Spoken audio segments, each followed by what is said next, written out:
Hello, and welcome to another episode of Live Coding with Gerph. We are today going to be looking at adding something or other.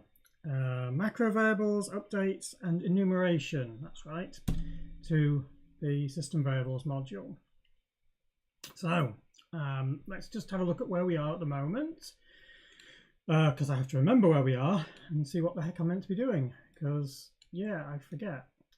Come on, move. Thank you very much. There we go. Right. So last time I believe I didn't quite get macro variables working, which meant that it wasn't quite doing what I needed it to do, which is a bit of a pain, but yeah, I think we'll be able to continue from there. And see whether we can actually get that bit done. So macro variables would have been implemented in I don't know where, probably here. Oh, we did fortify as well, so we got checking. So this bit here is reading variables. Macro variables are expanded in the read of the variables. And so no code variables done yet, but macros would be here. This bit. There we go. See, I know what I'm doing. Right, so let's just build it anyway, and then we can try running it, and we'll check that things are still working, because they shouldn't be broken. Pyrodev, not that one, not that one. Oh, I've got all my Pocket Pi stuff I was testing in my history. Right, this is called SystemVars. Let's just have a look for those. There we go. Ah, yes, that was one of my tests. Was I could run a little basic program that tested that they were able to be set and read. So let's have a check on that. All successful, no errors. Test passed. So this is good. I'm feeling comfortable with that. So now let's try and add in macros. Which I have forgotten how they work. Macros, yeah, so we just expand them with GSTrans. That's all we need to do. So I have a GSTrans transform right here, just like that, because that's what we do on entry regularly for regular variables.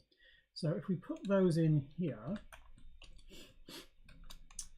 what do we need to do? So macro variables. This reads the variable, and then we call each expand with GSTrans.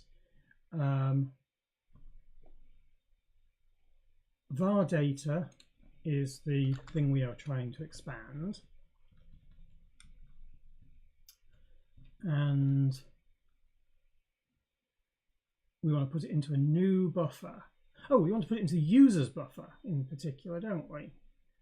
Which is data and data letter, which is actually exactly the buffers we want to put it into. Is that right? Expand it into the... Let me check out how transform works. Data, the input string, output, where to store the newly allocated buffer, and the length of that data. Exactly. So perform the GSTrans and then return. But if it failed to fit, then we don't want to just return buffer overflow. We actually want to return the length as well. So we need to go back over to here. Oh, in fact, this is not going to work, is it? Because it's got... Ah, right. We're going to have to do all the work in here, I think. Right. Okay. Because otherwise, we're operating only on the variable that we've returned. Although, maybe I could just read those out, since they're going to be different for for the other ones as well. Var data is the data. Var data. Ah, right. So I've assigned to var data, but I've never assigned to data len. no, I'm just not using it right. I'm not using it right here. I should be using var data len here, same as I am up here, and same for this one as well. So if I do that, we're no longer reliant on var. Oh, except we've got var to date, var to name there.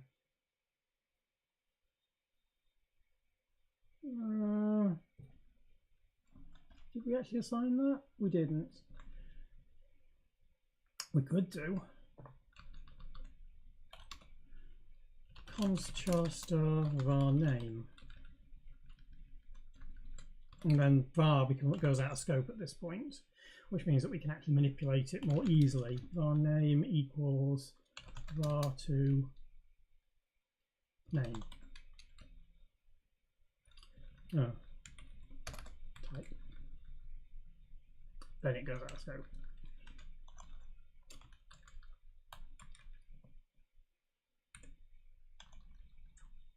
Data.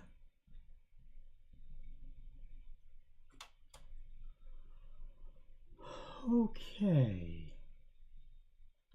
And then we can use var name there. So that should make it all go through those variables, which means that from here onwards we can actually just reference it through the other variables, which means that at this point we write into there, into the buffer that it's wanting.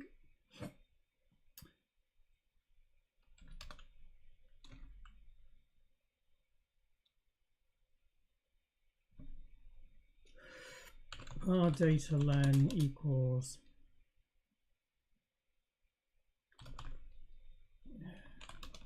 so I'm not wanting to overwrite the length of the buffer, because if I overwrite the length of the buffer then we've got a problem. Actually with macro expansions I don't think you actually get the length it needs. Not sure. You must do. You must get the length it actually needs.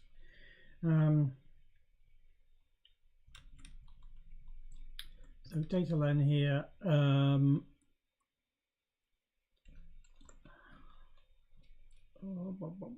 is the data len? So you enter 32.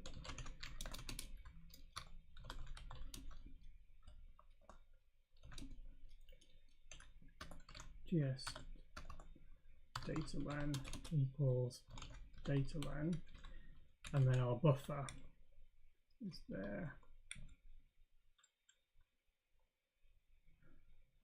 Why do we pass it in a pointer to a pointer to that?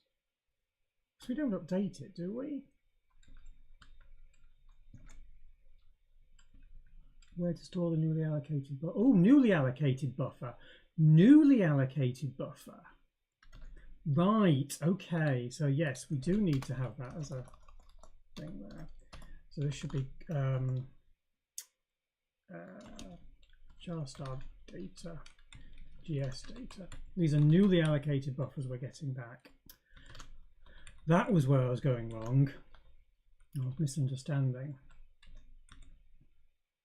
And this is actually gonna, it's not gonna overwrite it. So yeah, so that's what we're gonna do. And we don't, do we return an error? We do return an error, but it's never going to be, if it is an error, it's one we can return. So yes, there we go. So we should always be successful or return the error. And then we can say var data len equals gs data len, and var data equals gs data.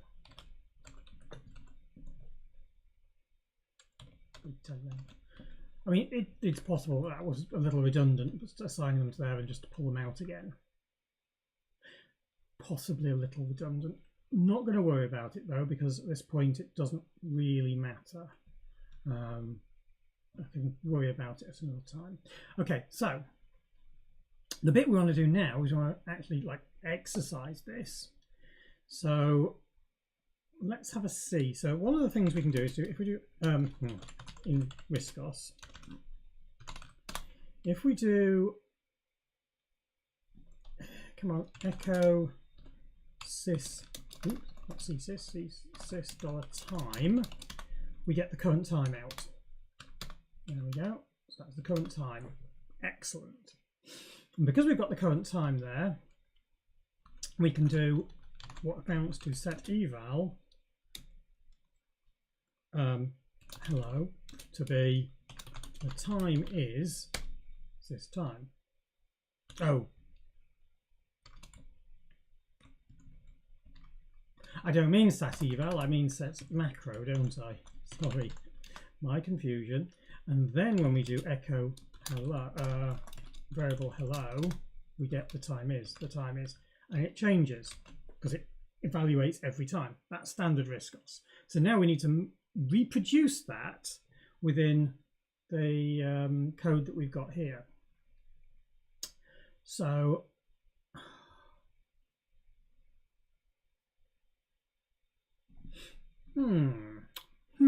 said Pooh.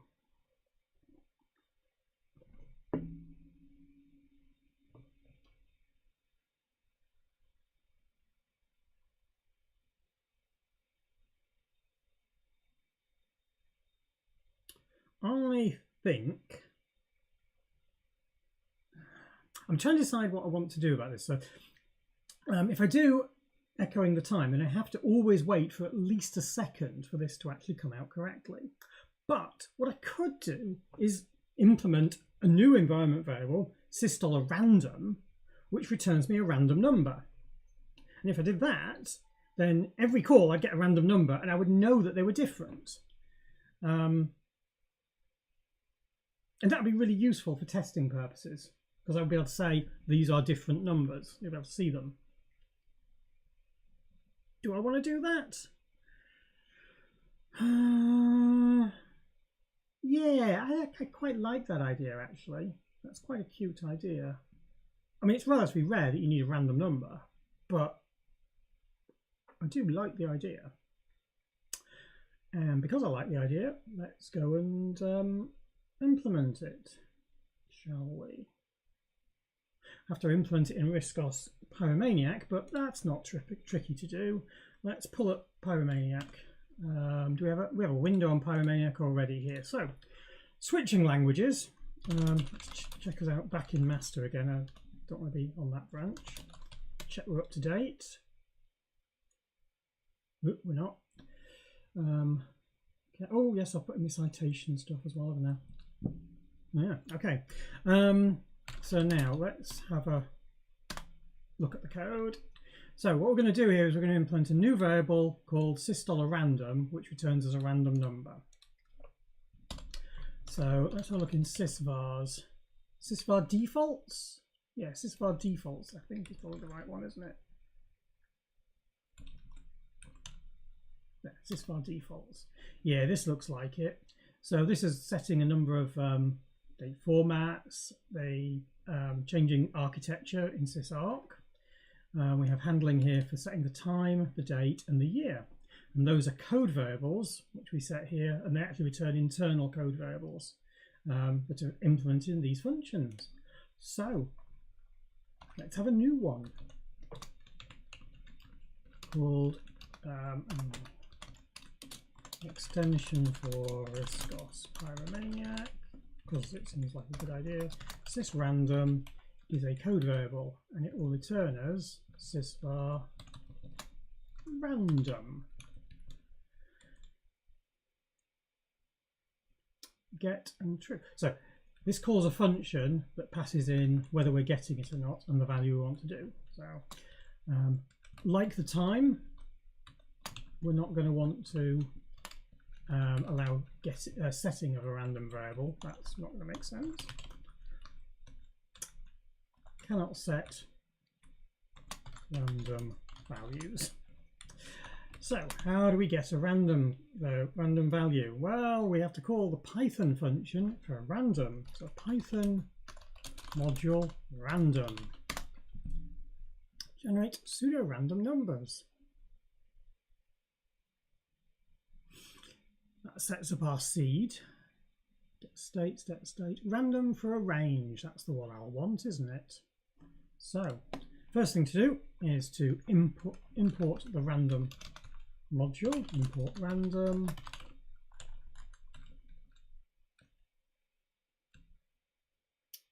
Dum, dum, dum. Oh, radum. Can't even spell. random. There we go. And then a second. And then it's down here. So value equals random.rand range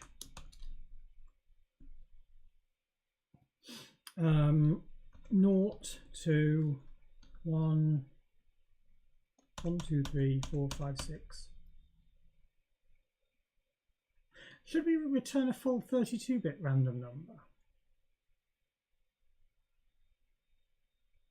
Returning a 32-bit random number would be a good idea, wouldn't it? So in which case, 1 shifted left, 32. Is that sensible?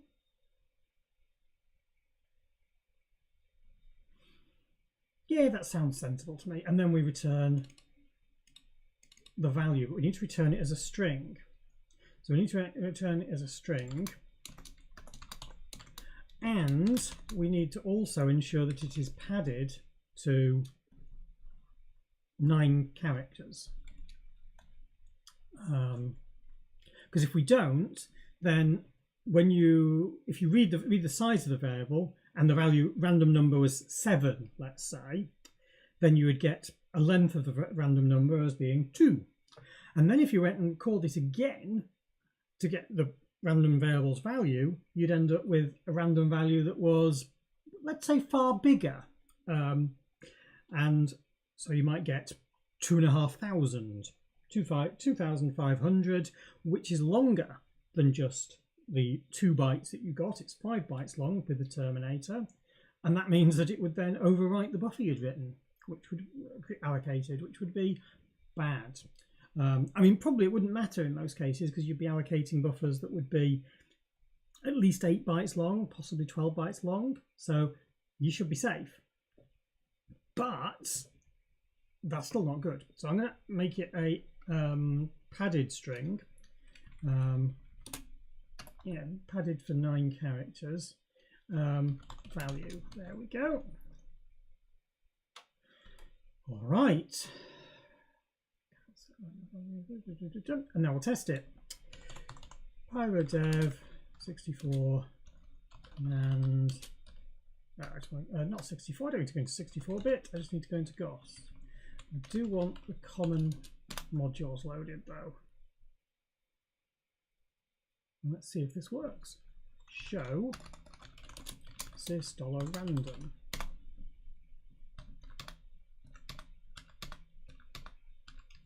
That's kind of cute, isn't it? Ooh. Ooh, that's interesting. Did I miscount? How many characters is that?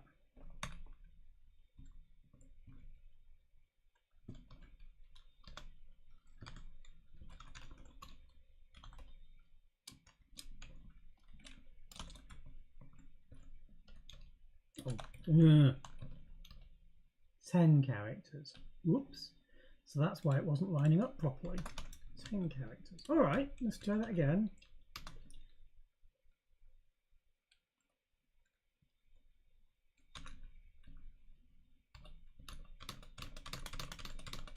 That's better. Now when it gets small numbers, they end up on the other side. And every time we print it, it gives us a different value. Excellent. Hello and welcome to Andre. Yes, at the moment I'm working with Python, but this is just so that I can start working with C in a moment. I needed to implement something in Python first. So now we're jumping back to the C code. All fun, we jumped between languages here. So, all right. So now I should be able to use sys$random to be our variable we're going to use, our test variable. So in the test code here, which we're jumping into basic again, yeah, multiple languages, it's great fun. Type 1 test, so we're trying to do a type 3 test. Is type 3 variable macros? No, I don't know what macros is. macro variables. Macro variables are type 2 variables. So back here. So setting a variable as a macro works. So my macro,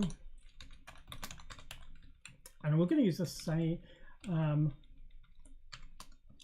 Your number is sys$random. And how long is that? That is 27 characters apparently. Type number is type 2. And then we want to read it. Read my macro into the buffer. We know it's going to be a string, and we're going to be printing out. We don't want to do that one.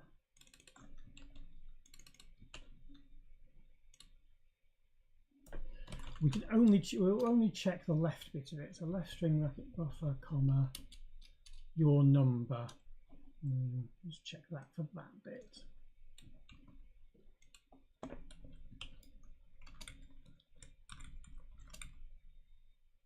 I forgot to check the length of it. What's that? Length is 11 characters. The left 11 characters is not your number. Then value returned is wrong. Or you can return a failure. Okay. So no, not that one. Viscous and oh, I'm in the wrong window. That's why I want this window over here. Right. Run the test and then list the variables. Do it.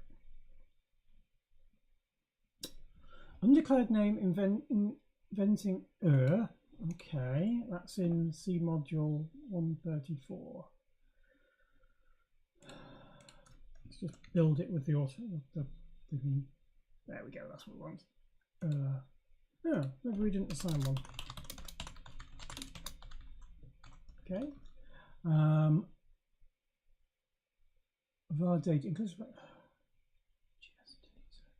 that's a uint 8, I think, isn't it? There we go. Try that again. Right, built. Now we can run the test and see.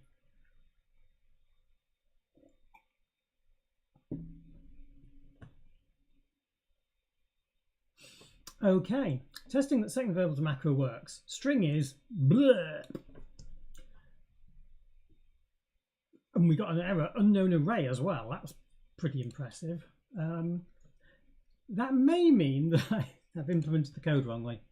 Oh no, not that one. Is it that one? Yeah, that one. Not that. No, this window. I want the basic program. Right. So what did we do here? So what we've got is test that string as macro works. Your number is blur. Read there.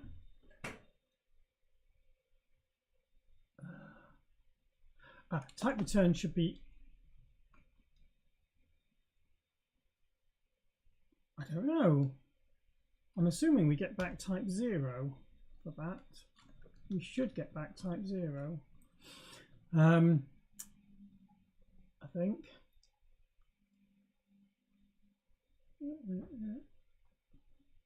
Left of the buffer is that. Well, I think that's right, but I don't think it's coming out quite as nicely as we'd like. What's the unknown array thing it's coming out with? That's really oh, left. It's going to be left string. Yeah, that wasn't even valid basic. Okay, so this code looks okay with the test and read. So it probably means that the module's return value is wrong. So here we go. GSTrans len.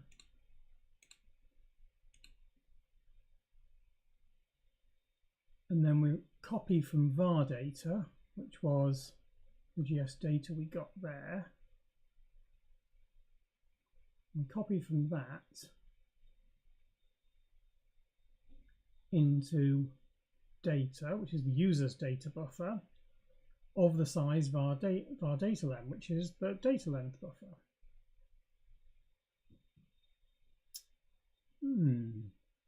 Curious.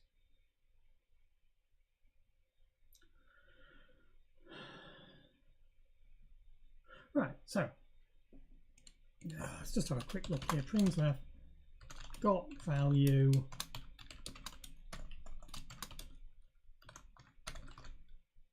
Let's print out what we got. And we'll just have a quick see whether that looks sensible. Actually, we should be changing the var type to be string as well.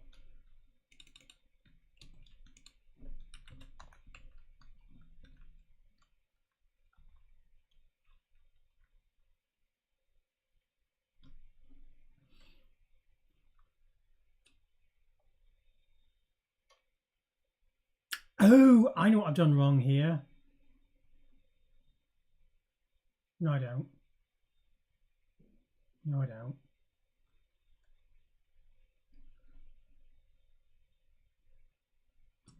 Interesting. I haven't actually got a sys$random set here. Oh, because I'm not using system variables. These are my variables. These are my variables, not system variables. That's why. So that was entirely redundant because we're not reading those variables. Andrea asks, what is RISCOS? RISCOS is the original ARM operating system. ARM being the processors in your phones and pretty much everything these days. But it's the original ARM processor that was designed by Acorn before Acorn spun out ARM. And it is still living, which is surprising. You go to RISCOS, those are not the right letters, riscosopen.org. You'll see information about what RISCOS is on there. It is a quite old operating system from the 90s. And I'm basically trying to rebuild parts of it to work in 64-bit systems. That's what we're trying to do here. So I hope that helps anyway.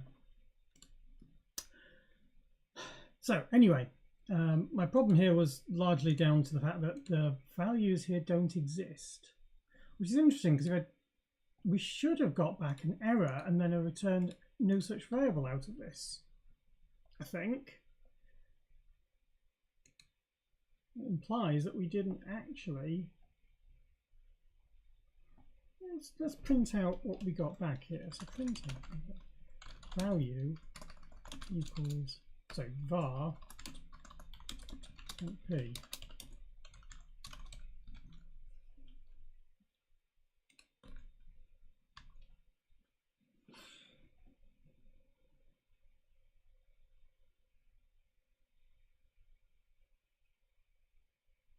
Ooh.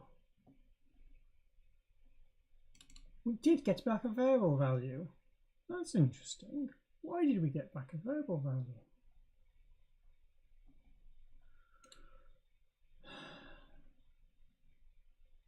SysVar. Let's have a look in the variables in SysVar read.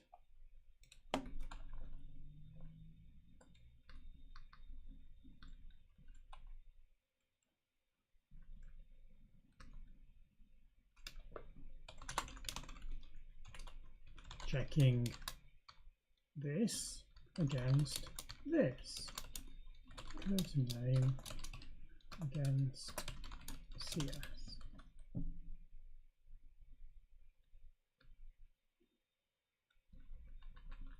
And we're going to print out the match value as well. Gave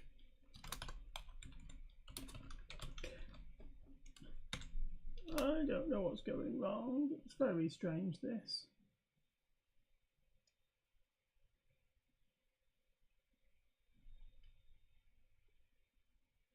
Right.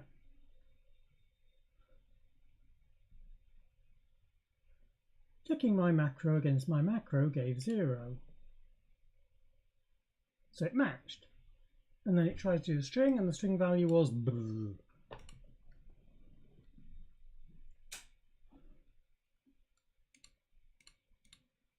Is that because the set code doesn't work?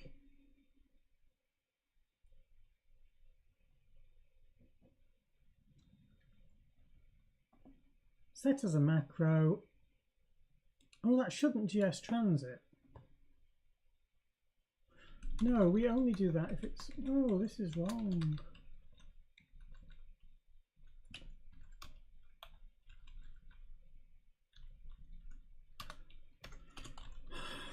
We don't GSTrans the macro on entry, we only GSTrans it on exit.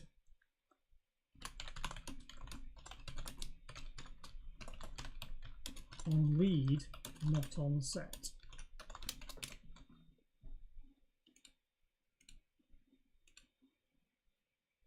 Let's try that.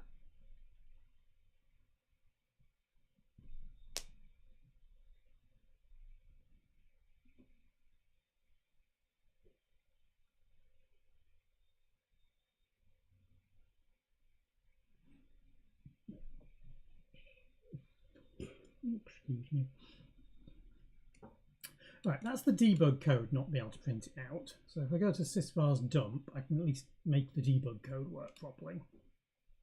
Where's dump live? Here we go. If it's a macro, we'll print out macro. And we give it the value, which is not a number, it's the same as this. In fact, it's exactly the same code as that there. So that will give me that. I should really print out string there so it is a string, I think.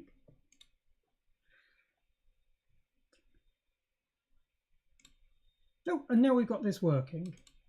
The GSTransing was confusing it, I guess. I don't quite understand that. That's quite odd. Right. But it hasn't GSTrans it again. And this is because I'm not sure. Hi Alan and hi MD. Right, back to my code, back to my code. I have a feeling that I've written this wrong. So set, I think, is correct. But read, I think, is wrong.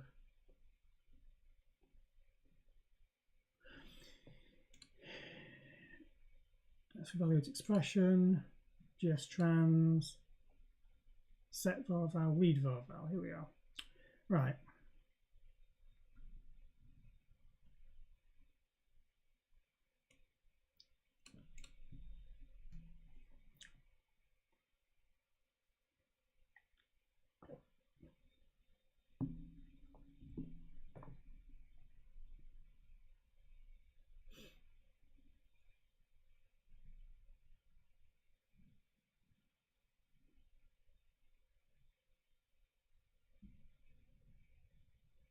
So 3 is going to be the value most of the time.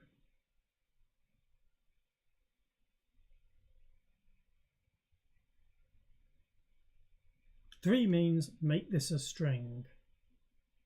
Otherwise, return it as its natural form. Okay, so that's where I'm going wrong.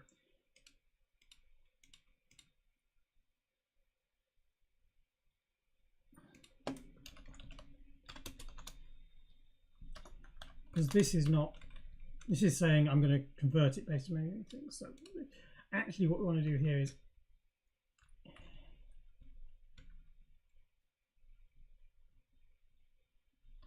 I think this is just wrong. If type equals 3, they want a string form. Right. If they want a string form, then this is the expression we should be using.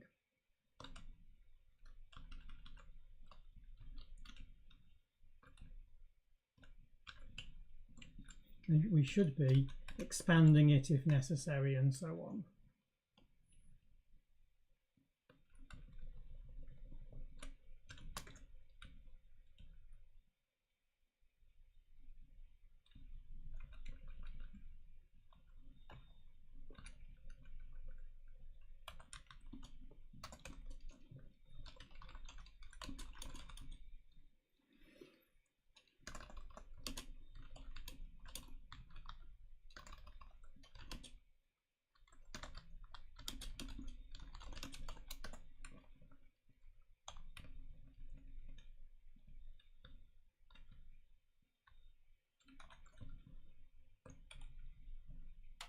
And then depending on what type of var we have,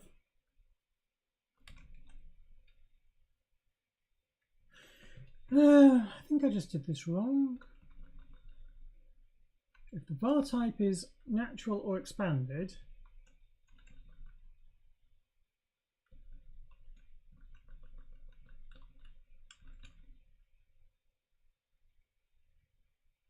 it would always be the natural form.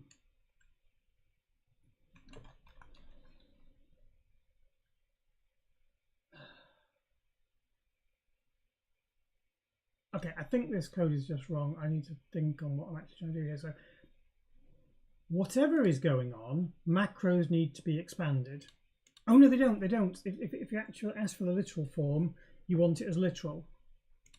We'll use the proper name. SVT expanded. It is SVT expanded, isn't it? Expanded, that's right, yeah. So if they wanted expanded, they wanted the expanded form, then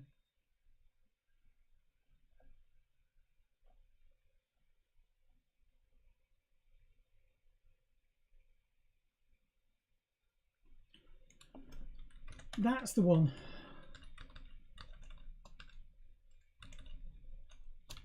Yeah, I got this wrong. I was just trying to implement it clearly from memory and getting it wrong here.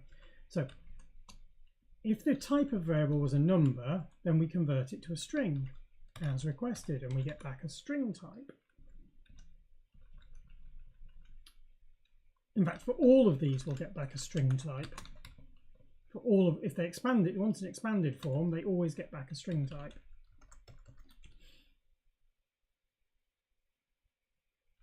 Right. If the type was string or expand, it would never be expanded. If it's number, if it's string, it just goes straight through. If it's a macro, we want to expand it with GSTrans. If it's a literal, that'll never happen, so that's not a relevant thing either. And if it's a code,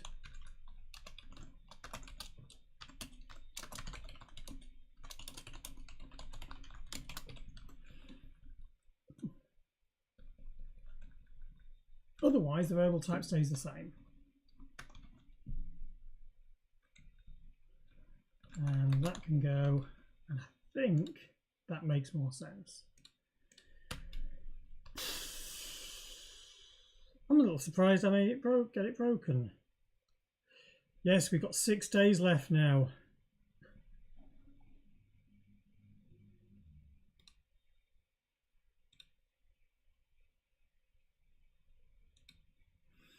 It's quite exciting. It's not at all terrifying.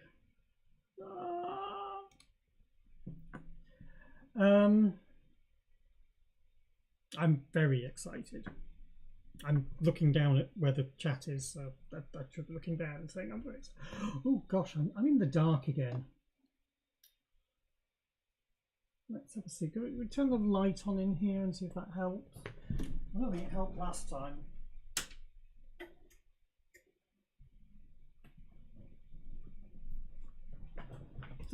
That's a bit better.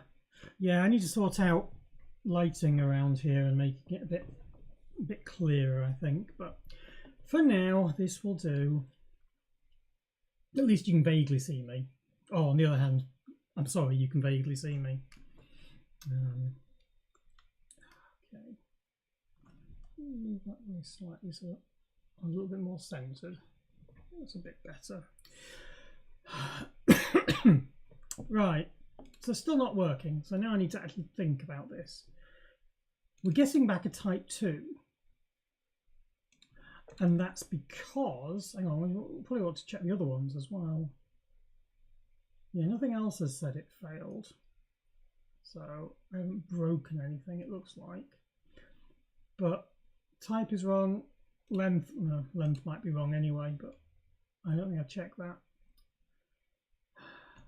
So in the test code, I want to read out the expanded format, because otherwise it won't expand the macro.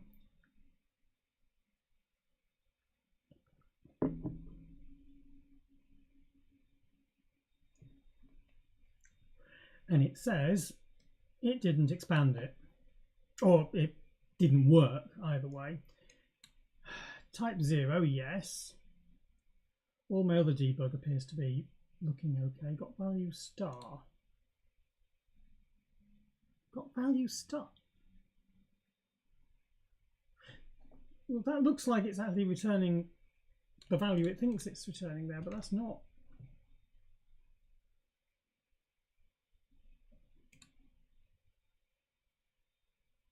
Have I misunderstood how this is meant to be working? Transform. Described as, I'll go into a buffer. Flags, data, output, where we're storing the newly allocated string, the length of the string, and then the number of bytes, the length where the length red will be stored. Hang on, no. That no longer exists because I was confused about the implementation, wasn't I? Which means, why are the two versions of transform?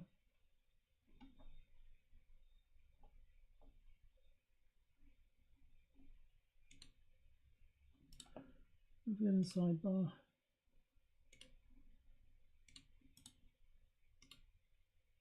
Yeah, that's that one. And then go to there, and then to there. Yeah, I've got the same file open twice. Let's just close that.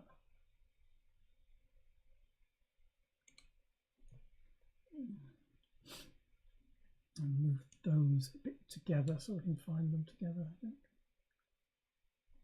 That's also wrong because that's not there anymore. Also that's wrong because again, not there anymore.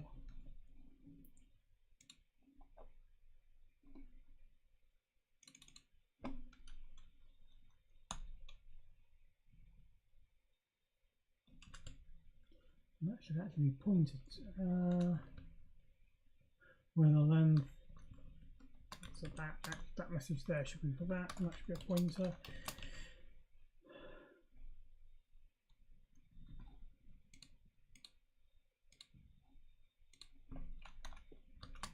There we go.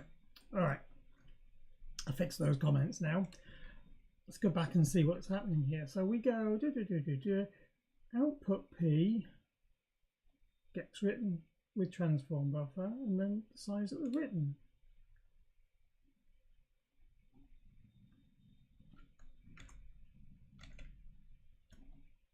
Let's go back to the module. Here we're in the module. Variable data.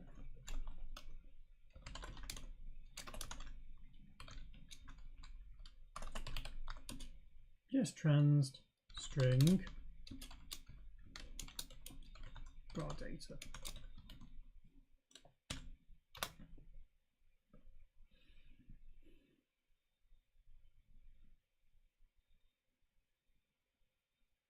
You may not be seeing me at my best. I may be a little distracted by having to worry about. Oh, look, there you go. It's actually coming out with the right thing there. Having to worry about the wedding, which I'm not actually that worried about. It's just it's coming up. It's close.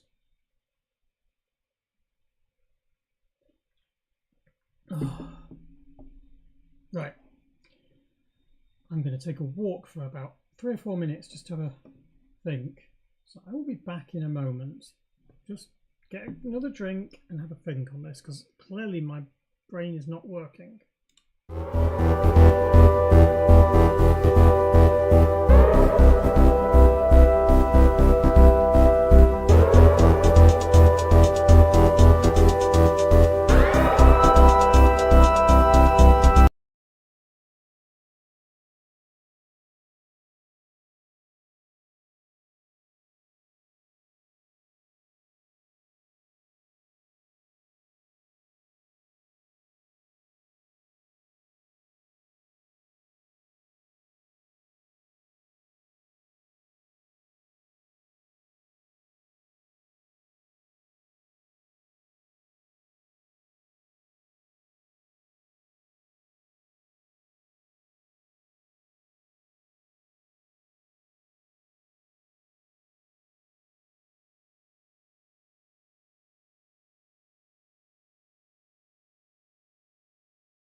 Hello again. Right.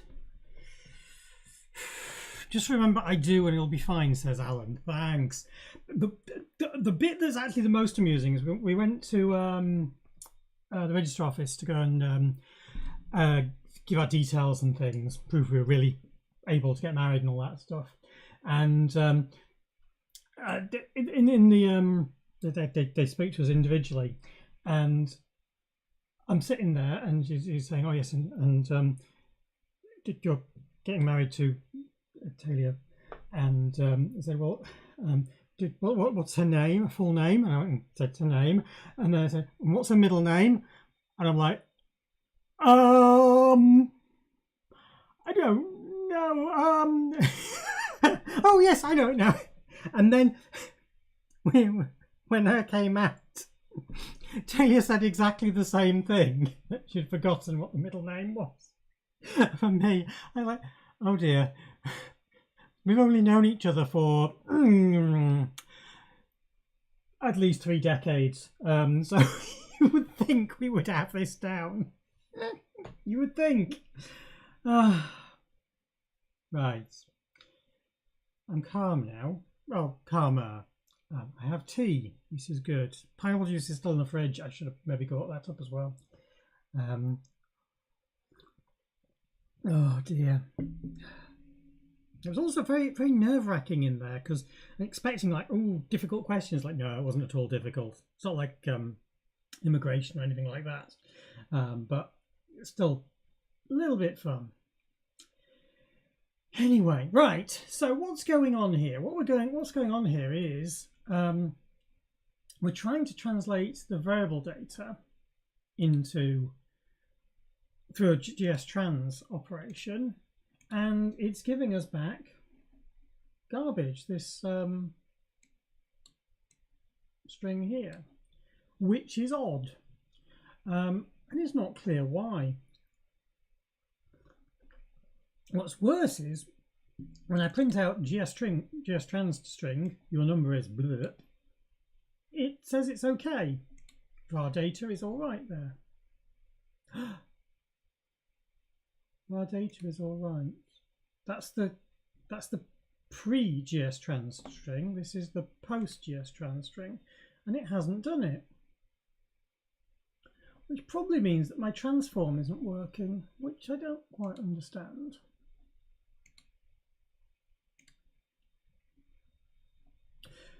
We should probably have some debug in here to make sure we're getting it right. Let's have a, where's my debug statementy bits here? Let's dump that into here so we can do those as well.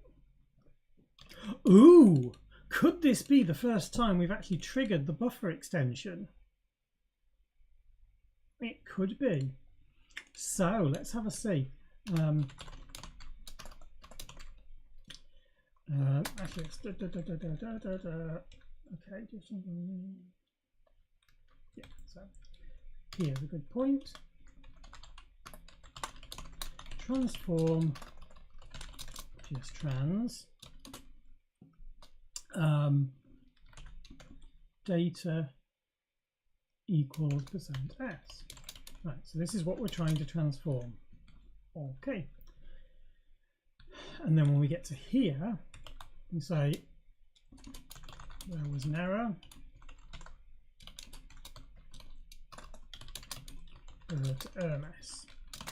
Print out the message.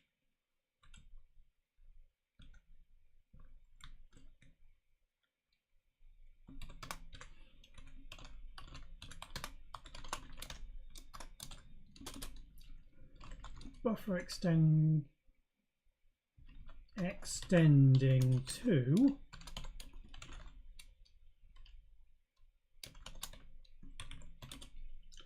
new bufflen.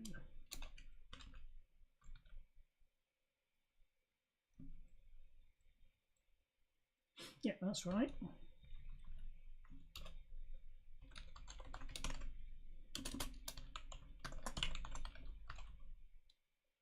Successful. And then we'll go around the loop again and we'll try and translate it.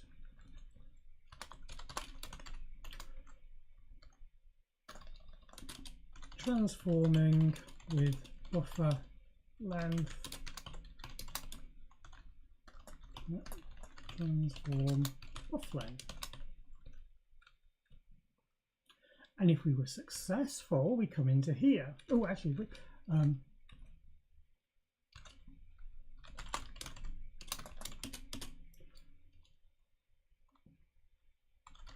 real error.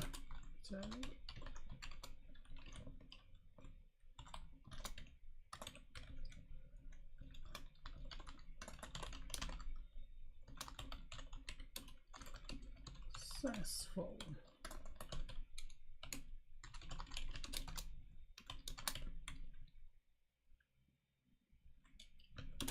Transform was successful, returning transform buffer. There we go. How's that look? That looks okay. Yeah.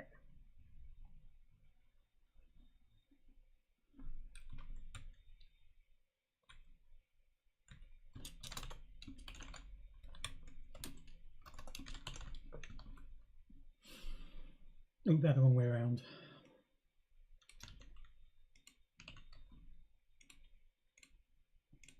Dot star, so we don't actually write out too much. Okay, now let's try and do this. Oh, can't even type right. Pretend.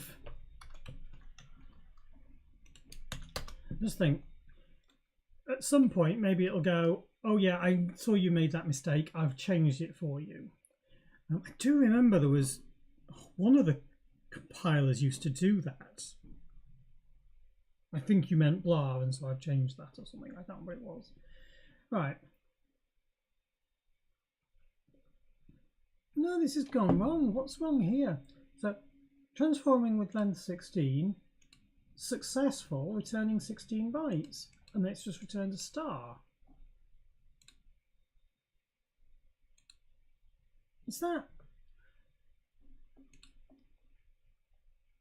Is something wrong with my GSTrans implementation? I mean, that's quite possible. Config trace.swy traps equals os GSTrans.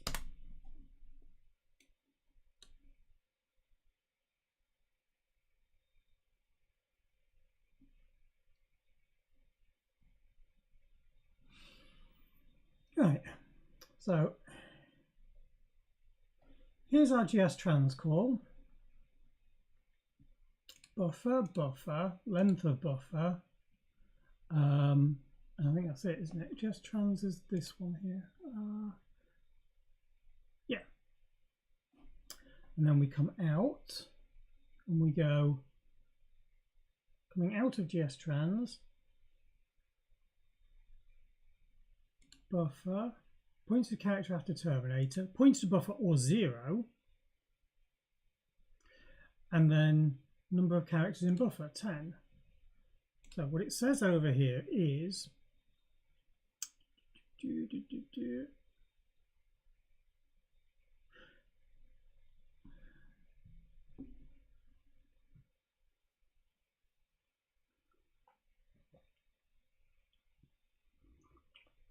if the C flag's set on exit, the buffer was too small for the translated string. Oh, okay. So that's what's wrong. I'm not paying attention to the C flag. That probably means it's wrong in some other place as well. So let's have a look at that. So we need to get out the flags as well. Oh dear. This also means it's going to be painful in the 64-bit version as well, but it doesn't matter. O flags.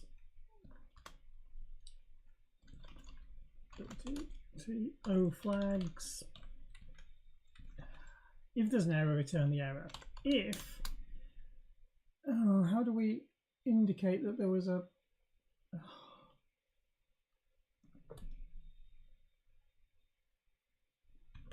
know what I'll do. I'll fake an error message. How do I fake an error message? Null os error.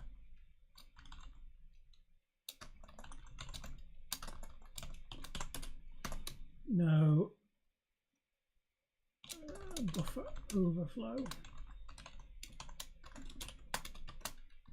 So what happens when you've got stupid interfaces? You end up having to write nasty, stupid things to try and return exit codes and things. It's just painful. I've got a cling there. That's not important. Not important. No, error number buff overflow. The message. There we go. And then we can convert it into a buffer overflow message.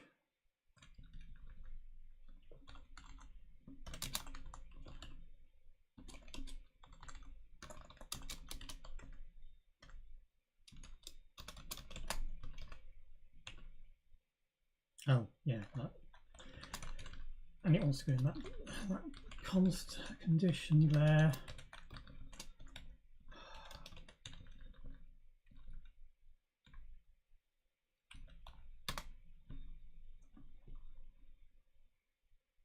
No, I'm not actually needing to check this. Oh dear, come on, brain. If O flags and C set means we overflowed.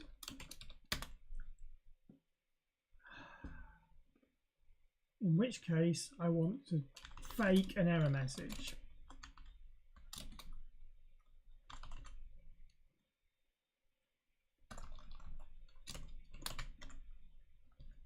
There, we faked an error message. And the size will have been updated, hopefully.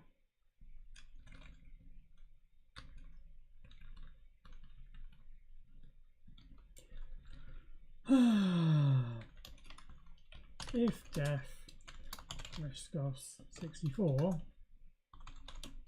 not yet implemented.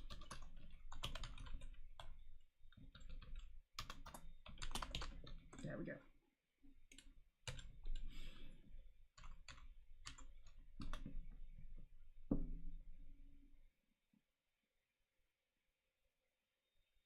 Oh, what was the error number? Oh,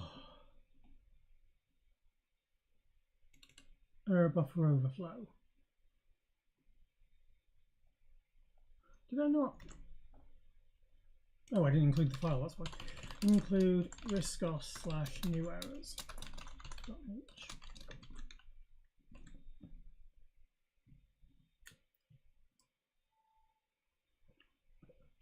Is it double F?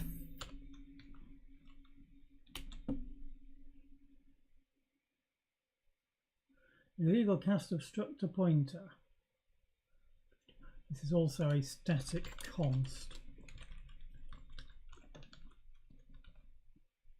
Actually, is it one that we're setting in our header file? Because if we're setting it in the header file, we can just use that. We've got buffer overflow in there. I may as well just use that then. In fact, actually, that should also be error number buff. Should be there. And then we can include the header in that as well. New errors. Oh. Right, then I don't need that.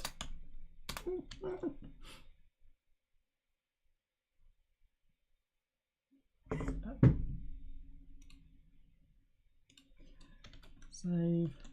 Oh, but I do need to do mod head. I need to do that as well.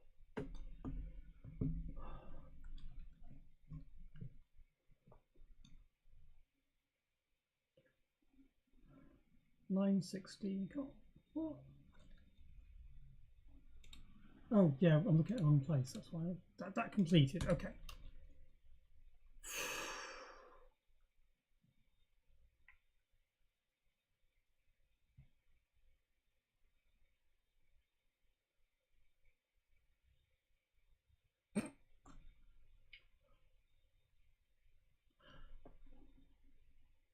"16 buffer overflow, 32 buffer overflow, 48 buffer overflow." And I got 57 bytes because I got this string in the end as well.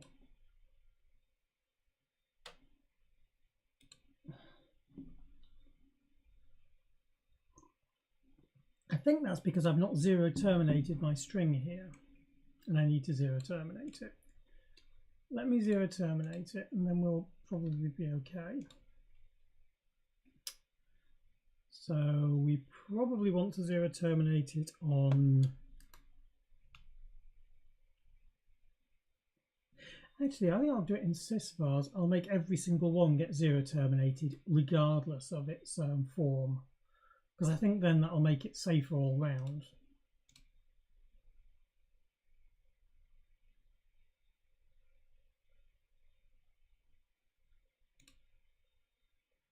Is that right? That's probably right. Name struct allocate data length +1. And then do new data bracket data len equals 0. So we always have it terminated regardless of anything else. Okay. And that should make it work better.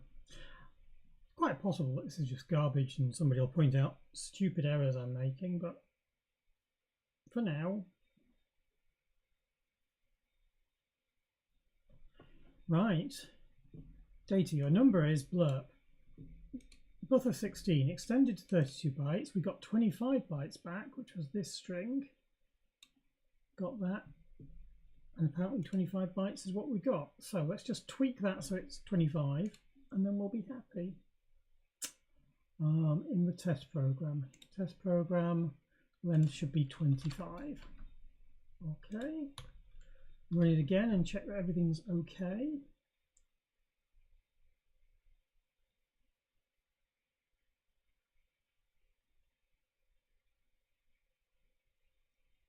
Cool. So,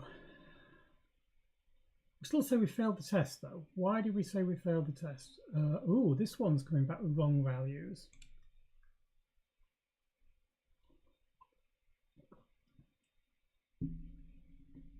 Interesting. Setting the variable with evaluate expression type 3, then with numbers, then read as a string. Reading as a string, reads an expanded string, that should be. Whoops. I didn't mean to do that. This is the window I want, yeah. So I think my test code is wrong here. Because read as a string should be that one there, expanded.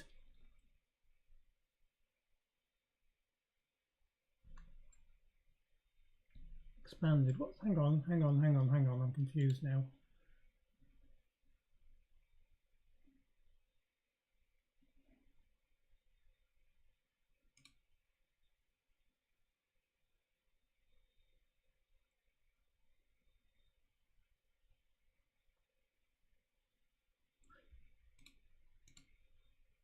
Didn't make it a string. Okay. At one point, I thought system variables made sense, but I'm having been away from them. I think the read and write operations are a little bit weird. There we go. That was successful this time.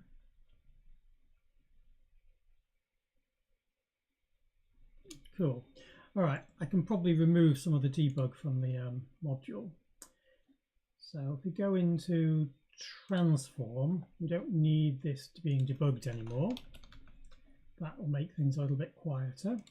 OS is now a little bit better, but we'll still have to worry about that. transform, yeah, I've done that one. Module here, please. So here we go. This is where we've got GSTrans string. Do I want to put these into, are they good enough to be debuggable?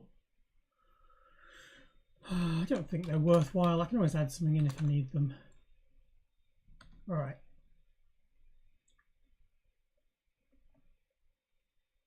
And with that, I think we've now got, is there any other debug enabled? Oh, we've got a debug in transform. Okay.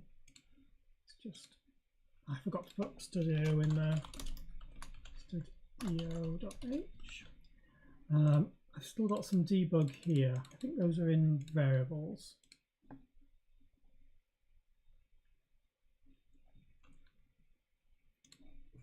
I'm going to just comment those out, because that could be useful in the future. Well, I could deprintf it actually. Yeah, I might as well deprintf it because then it will come up elsewhere. Var equals. Any other printfs in here? Just those ones. So that can go off, which means I've got must have one in another one in here somewhere. Printf. There. That's okay. All right. Rebuild that.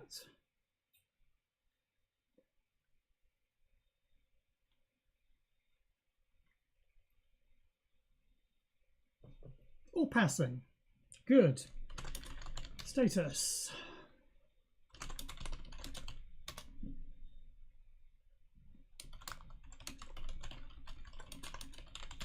Macro variables fixed. Reading. The read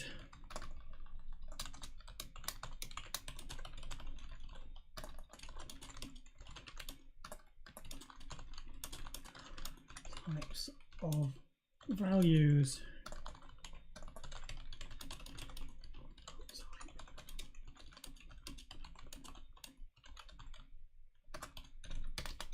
macro variables are now implemented and can be set and read.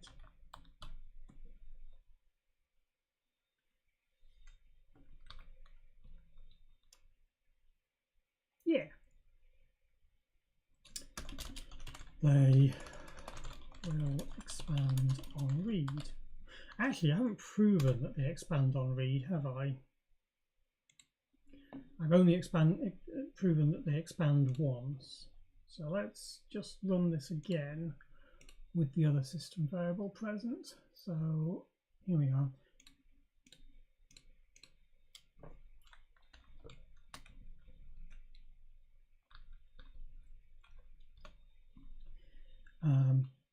First is buffer. Oh no. $buffer. There we go. Now check that it really is a macro expanding each time. What I want to do is this, and then this second equals second read of string gave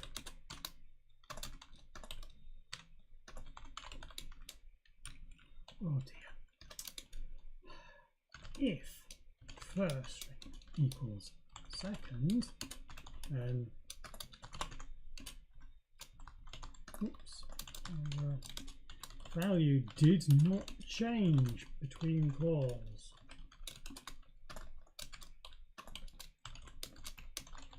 Okay, let's just check that, and then I'll recommit that to the same change.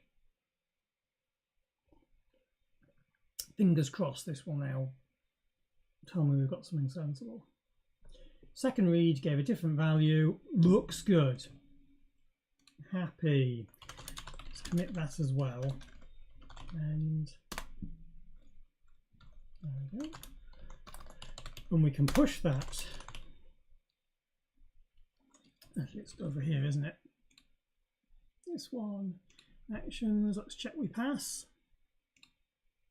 What I remember, this actually executes so fast it's hard for me to get there in time before it's completed. There we go, nearly done. And we're done. Ooh, failed the test. Ooh, ooh, ooh. Oh no, I know why we failed the test. Because sys$random isn't implemented in this version of Pyromaniac. I've only just implemented it. I'm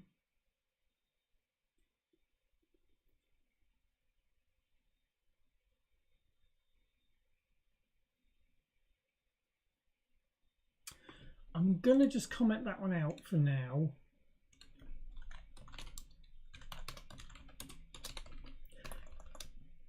Disabled this test for now because sys$random isn't present in the build service.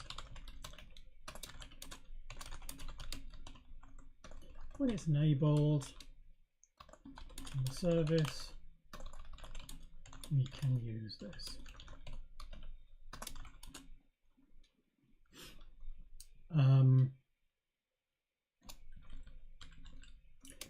Note sys$random should also be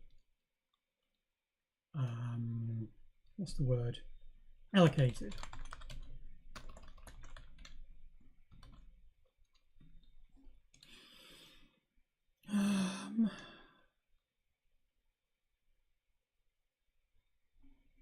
Okay, give me a second.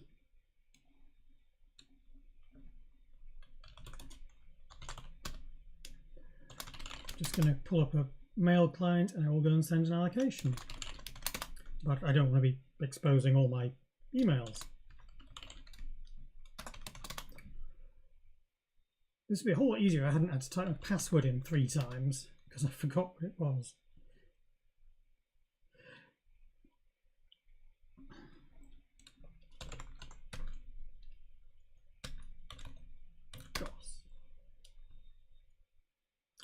Dave Thomas has suggested set sys$random 9. Cannot set random values, and it wouldn't be random when it was on the build service. At least it tells us.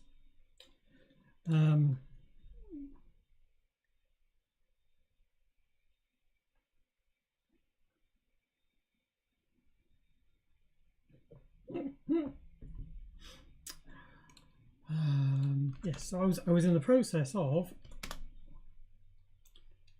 sending an email. What I'll do is I'll do this. Okay. Compose. No. Okay. To allocate. Oh. There we go. That's the one. Allocations.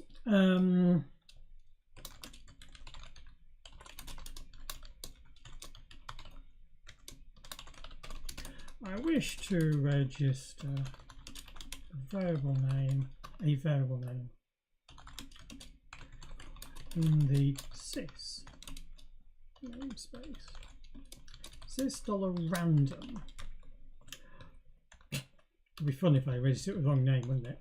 Sys$random will return a random number on each evaluation. Each value will be a string of 10 characters long, left padded with spaces, which is a random unsigned 32-bit value, integer value.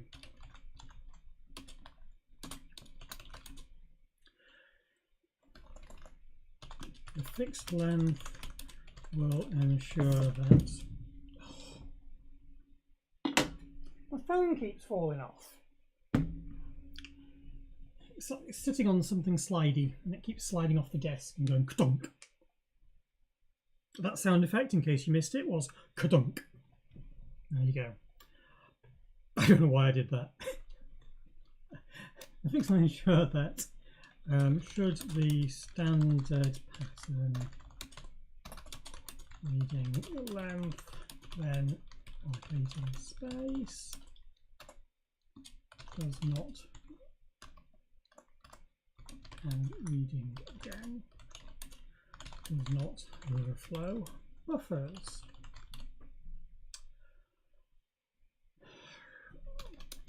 If allocation in the sys space is not acceptable, can you recommend another name? You could actually have something like random $integer, random $hex, random $string, random $word. Yeah, I think that's about all I can think of now.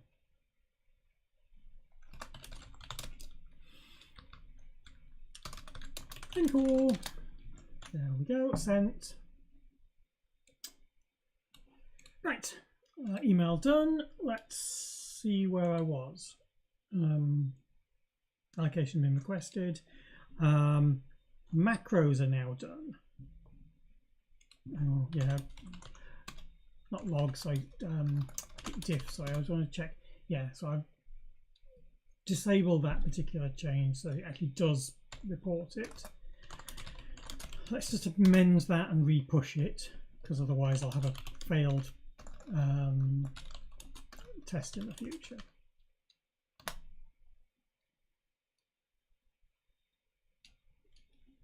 Okay. Actions. Implementation of macro variables. Whee. Tests are running. Tests are failing still. Oh, come on. Failed the test. What's your number is sys$random. Yeah.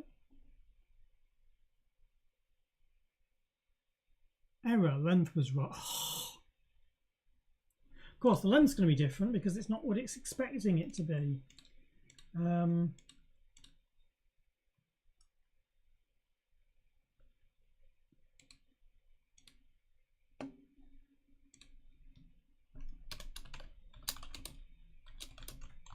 I can't. All right, I'm just going to disable the length check.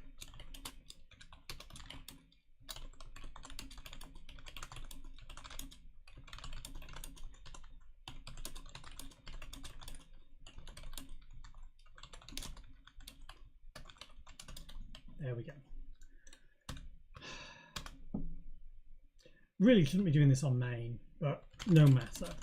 It's not like anybody's actually actively reading it whilst I'm doing this, hopefully. Okay, back to the top. Actions. This one.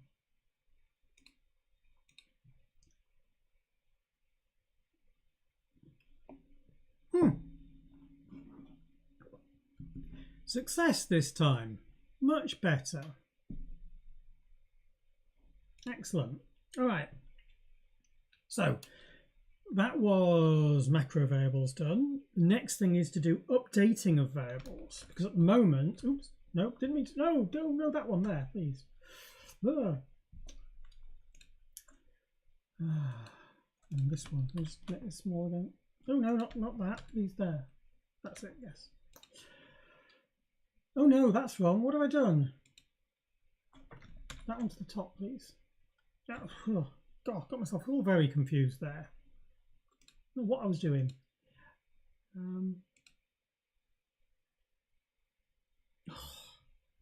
My brain is just so addled today. It's not good, is it? Needs more sleep. Actually, the thing that my boss told me yesterday, like, yeah, make sure you've got more sleep before Saturday, before the wedding. Like, yep, that is a very, very sensible thing. And Taylor keeps saying the same thing. And other people have said the same thing, so maybe I should listen. Although, having said that, I did sleep most of yesterday, so maybe I am listening. Maybe I'm wittering. Maybe I've got a little bit manic at the minute. No matter. As I was saying, I was trying to do updating variables next. So updates are the same as creates, but we just locate the variable and then change its value, which is easy. Honest, it is quite easy. So in variables here, so we've got in variables we have create the things, check the name, check the value name exists. Yeah, those are not. I'm not going to do any of those just yet. Let's do the updates then. So in order to do an update, we need to do a find and then a change values. This read will locate the system variable. So this is good enough as a find. And then we want to do a, yeah, so update should actually have exactly the same parameters as create, shouldn't it? Should be very, very similar. So here we go. Update.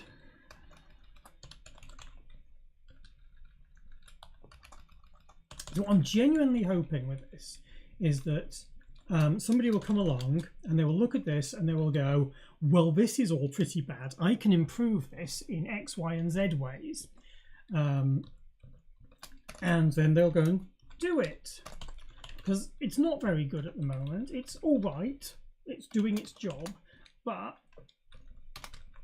the hardest thing is to get something that's written to begin with. Once you've got something written, people can complain about it. People are really good at complaining about things.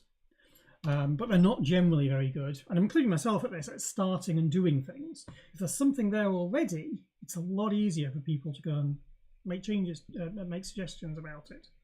So that's, yeah, what I'm trying to achieve here. So first thing to do is find the variable. Sysvar underscore t star var equals Sysvar read. In fact, wouldn't this be more useful if it was a update or create? That would be a lot better, wouldn't it? Yeah, let's do that.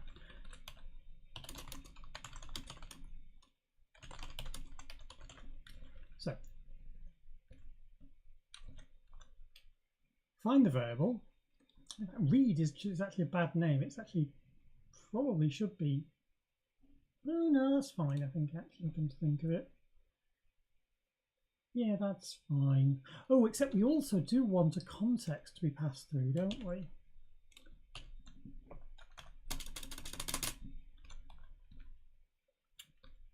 Yeah, because otherwise we're not going to be able to find them. This goes here, doesn't it?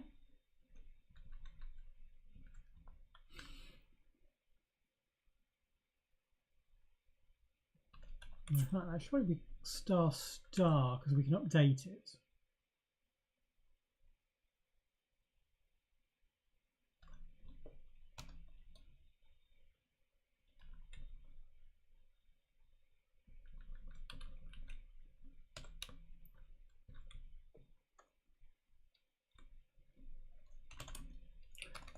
Where to store.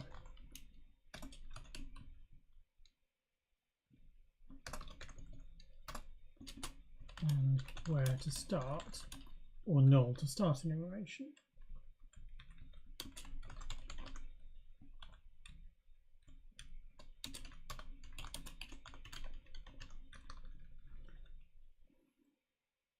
Charles star context equals star context p.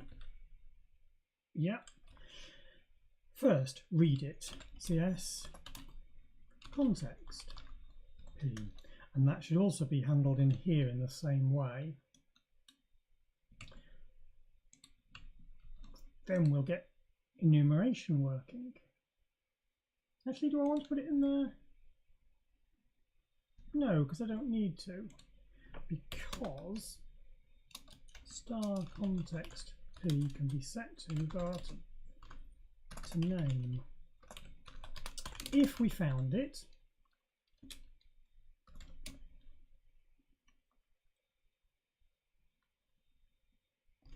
if we didn't find it,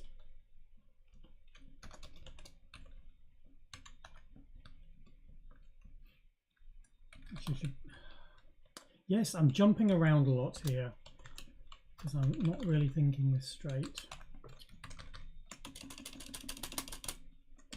Okay, one train of thought at a time. If we didn't find it, not found, so this is a new variable. In which case we can just call SystemVar create, passing in CS, data, data len, and type, and returning the error code. Additionally, context pointer can be set to 0 because we know if we're setting it, it's going to be you only set a single variable at a time.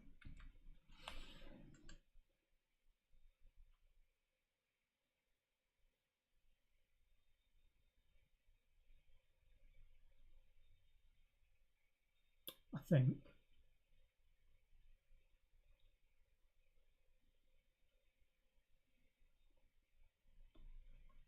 Probably.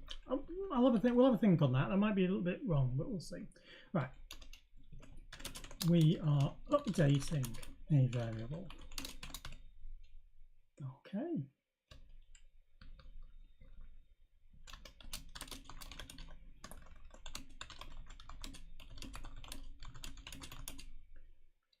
Variable name.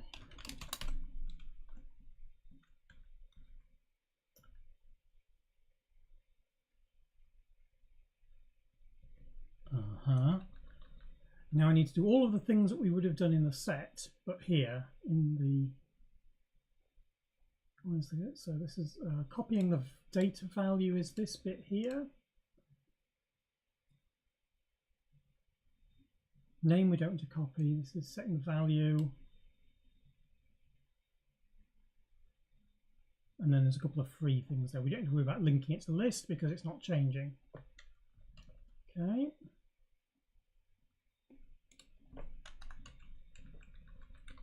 Oops.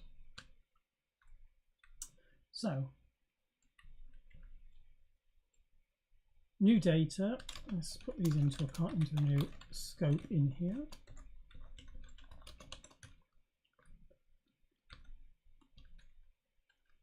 Allocate the data length. If we failed, go to no memory. Actually, we haven't done anything else, so we can just return no memory. Nothing to worry about there. Copy the data into the buffer, terminate it, assign the values, and assign the type. Now this is interesting because if the type is changing, then we can't do this. We need to actually delete the old variable and then create a new one. So I will leave this for now. Actually, it's only in certain cases we need to delete it and recreate new ones. Ooh, we do, however, need to free the old data. So we need to free sysvar to value.data.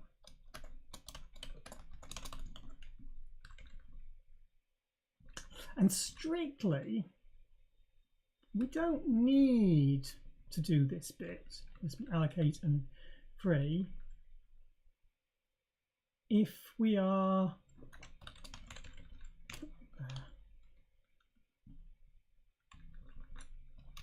you only need to do this if sysvar to value.data len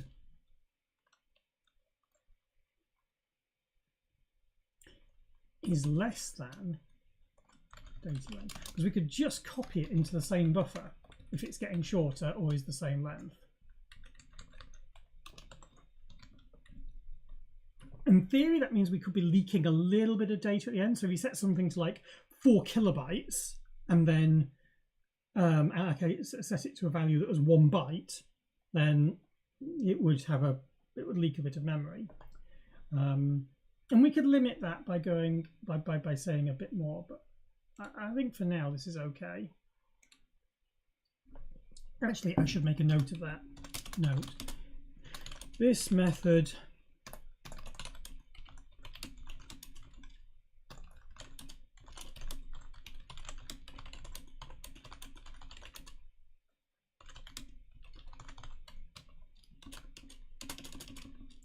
however, if you were to really long variable, then update as 1 byte long, you would effectively waste the remaining space.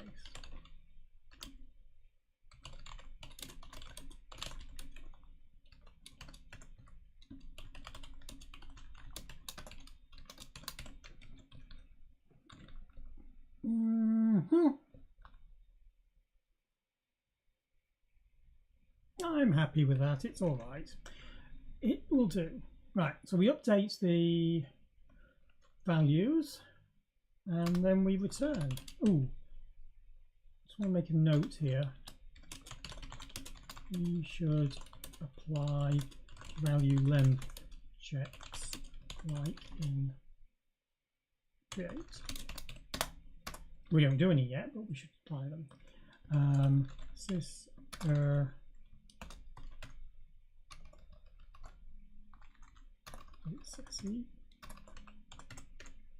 okay, there we go.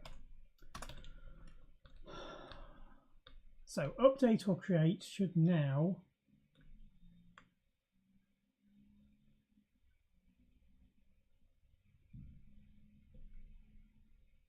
I didn't need that after all, did I? Yeah, I didn't need that after all.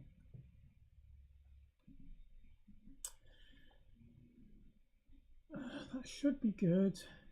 Read, we actually don't need read anymore. Oh, we do. We need it for reading variables, yes. We don't need create anymore to be exported. But we'll keep it there for now. It'll be good for if we ever want to write some proper tests for it. Oh, which we have got already. We've got proper tests. Yeah, so this needs to go into the header. Again, if anybody sees anything stupid or thinks I'm doing this the wrong way, please speak out. I'll freely admit that algorithmically this is not great, but I'm just getting it to the point where it's working, or at least that's the goal. Right, there's a build and test, just to check that we can build it. We can't. 188, let's just do a switch to the build.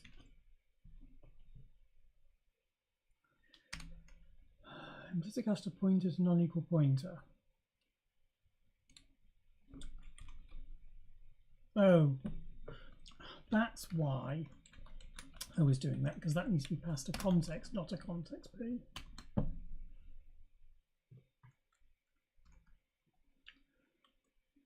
Inventing SystemVars. All right, let's keep our names consistent, shall we?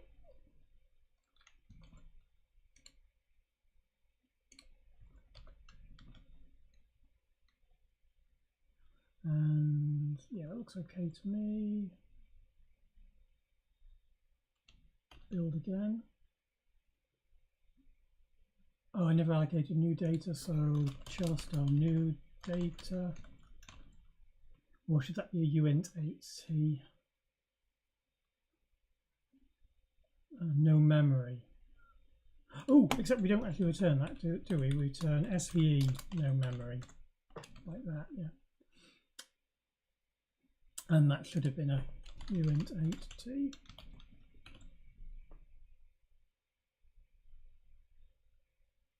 New data may be used before being set. Ooh, quite right, it does.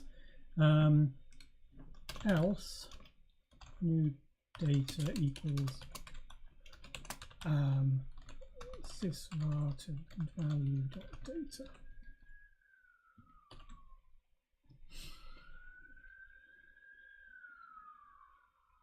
Oh, that's a dot rather than a pointer.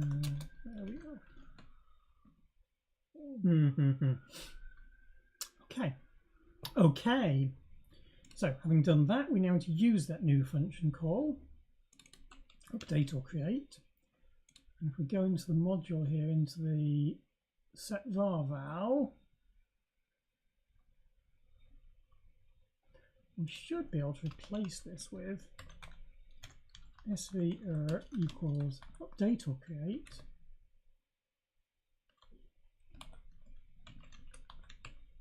Oops. Comma context. We did have a context, didn't we? Yeah, void star context. Oh, it should be a void star. Void star? Char star. Well, it is actually a string. I'll make it a char star because it should be. The frustrating thing is it describes it as a context pointer in parts of it, and it describes it as the name of the variable because that happens to be what it returns. And it colludes by returning you the name of the variable in the workspace, the system variables workspace, which is wrong because it's a nasty collusion, not collusion, passing of data it doesn't belong to it. Yeah. Either way, at the end of this, I need to update the context. So, I'll have to R bracket. Was it 4? 4 for the context? No, 3 for the context.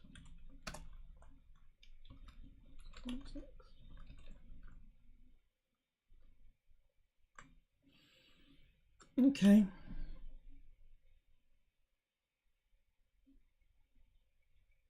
Oh yeah, that. Let's cast it to the end.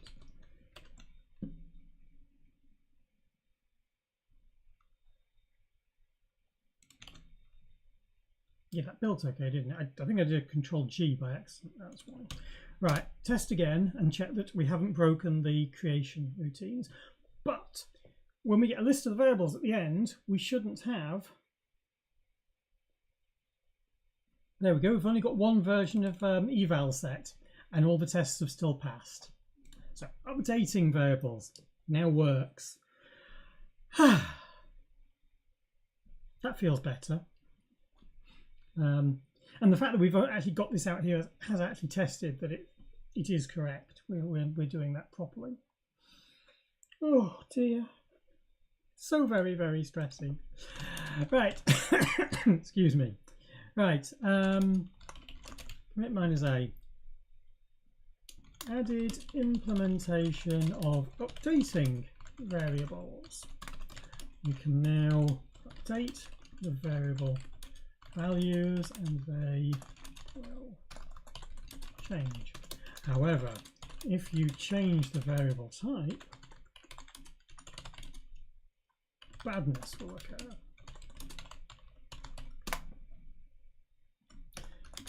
A type needs to be updated. Push.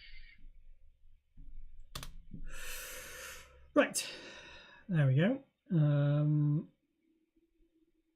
Right, I'm just going to have a quick toilet break and then I will be back and we will attack that issue where the variable type changing causes problems. All right, see you in a moment. We're just going to take that short break.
Don't stress too much.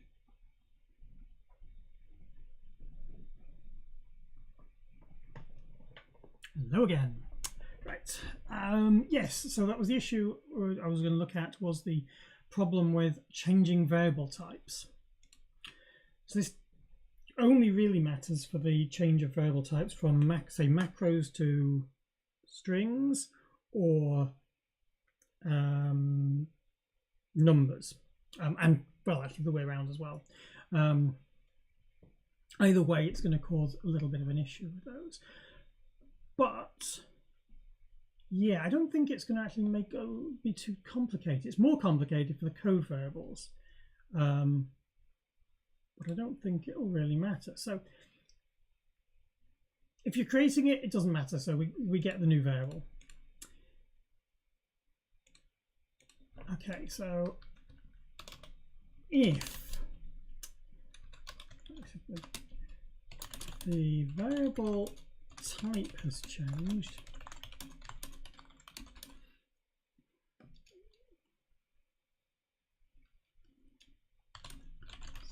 to do something different, you need to be careful.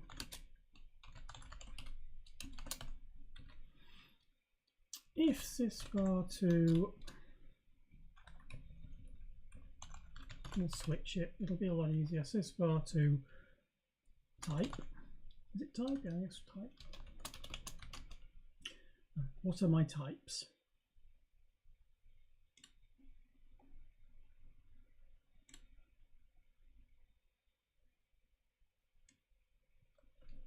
These are my types.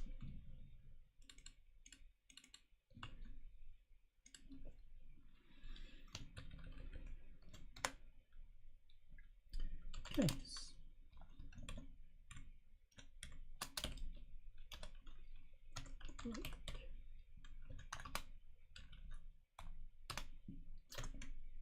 Most of these probably won't matter, will they?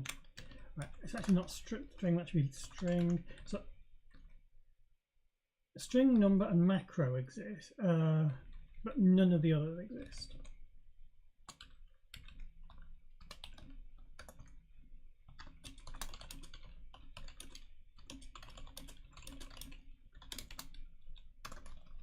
Store. This isn't a value you can store.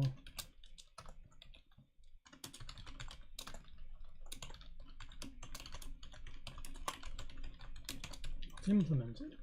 Okay. If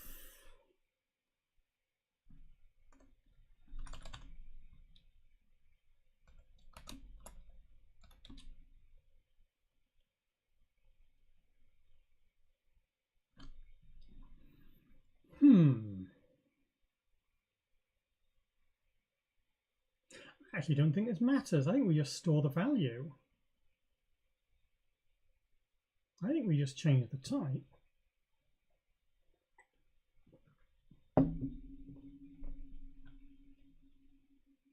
In fact, I think the only one that doesn't matter, that matters, is going to be the code one.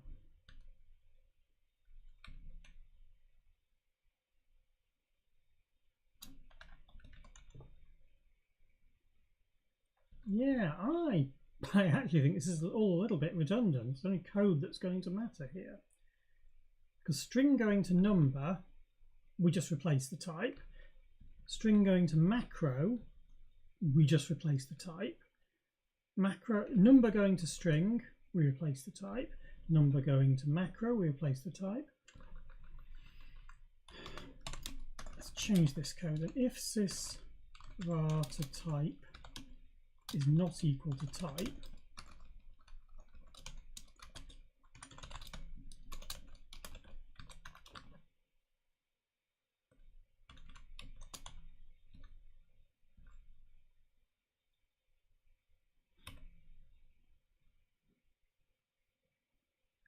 see you later, Alan.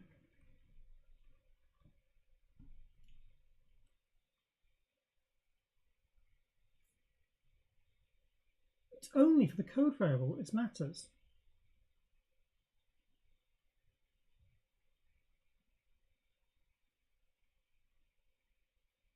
Yeah, it's only the code variable that matters. So in which case, I can quite happily say sysvar to type equals svt code or type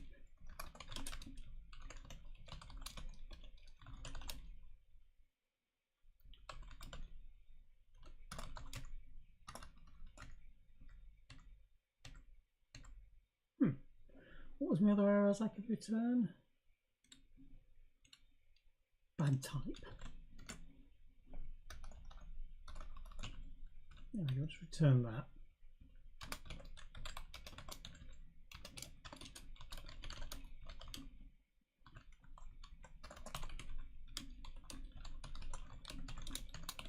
Just for now, not supported.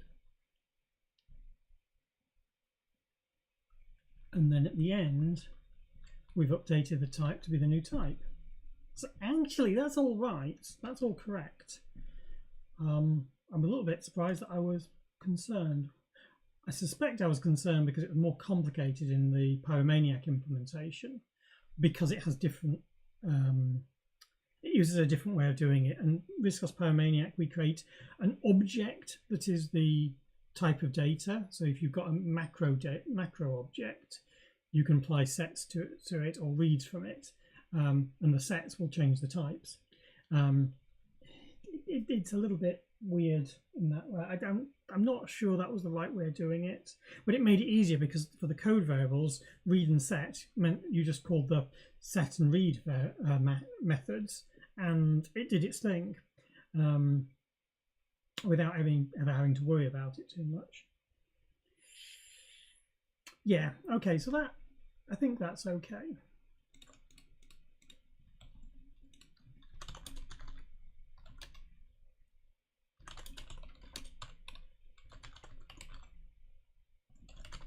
Oh, what should we just change there? Yeah, we'll just report that. If the type changes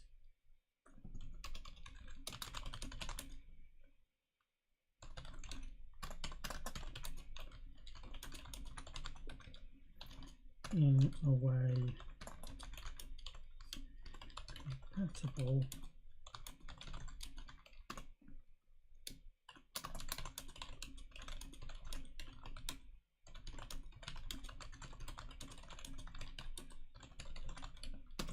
okay.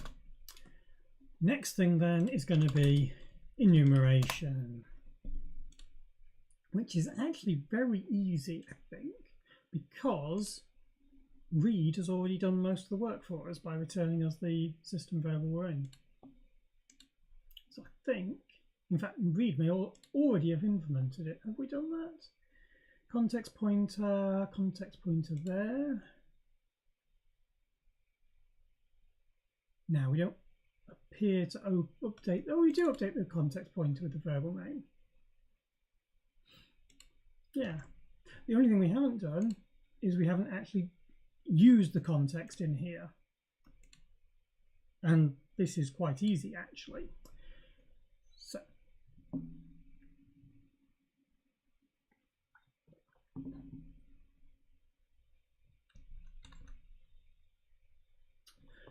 the way that the context works is that it's given the name of a variable. And if the variable is I've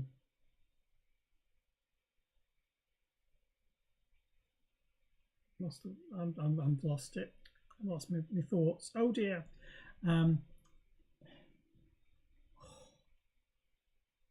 Really need sleep. If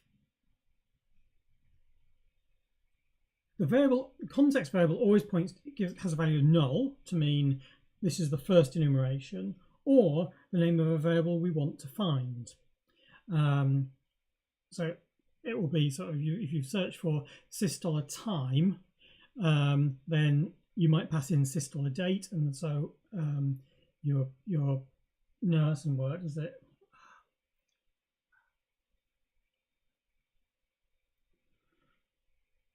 The one that's passed in is the prior one to be active. So when you return the next when it's null. So let's just do this. Okay, if context is null, the first call, or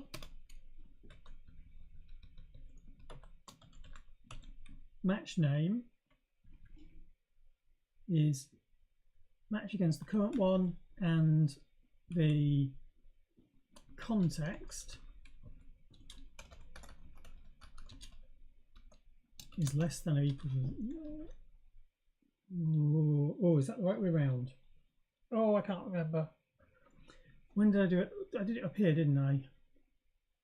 Greater than.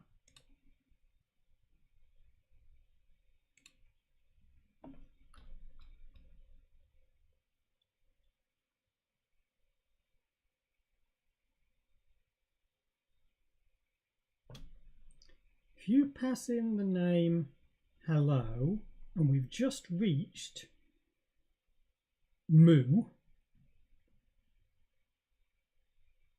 then we should return moo, because moo is higher than hello.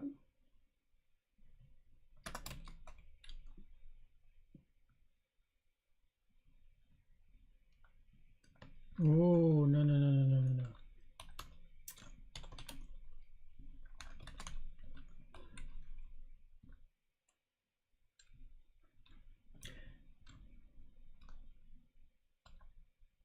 If context is not null, and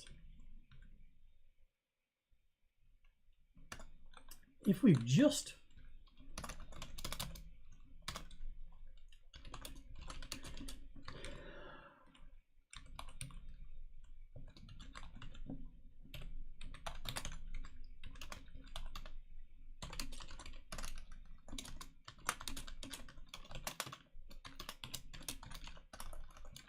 this was the variable they had last, so skip it and return the next. Context equals null, which will mean return next, and then continue. If found is less than 0, we haven't reached the last value yet, so continue searching. Continue.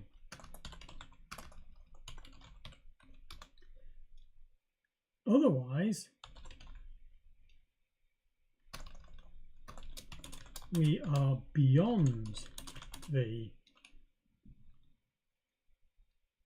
name they supplied, so skip it. So return this one.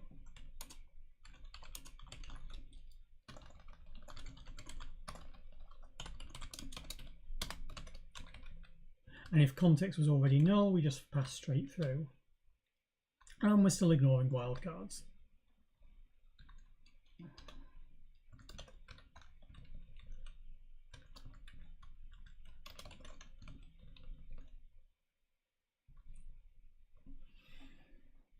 Okay, there's our context.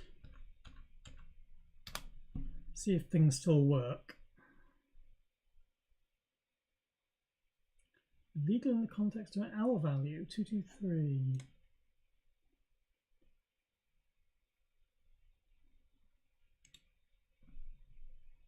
Eh?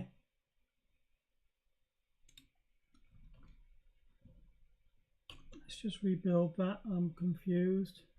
Probably means I've missed a bracket somewhere. Ooh, equals.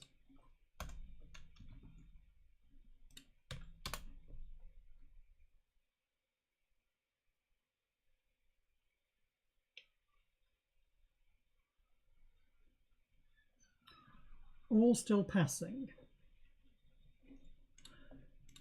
So now we want to try and test that enumeration is working. So we need to go back to our basic code and try testing this. Only a little bit concerning, this one. Right, so test that enumeration works.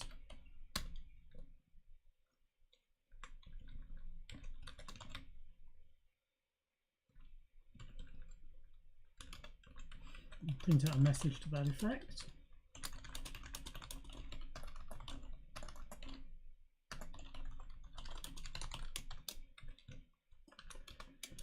Context equals 0. Start out with that. While, no, repeat.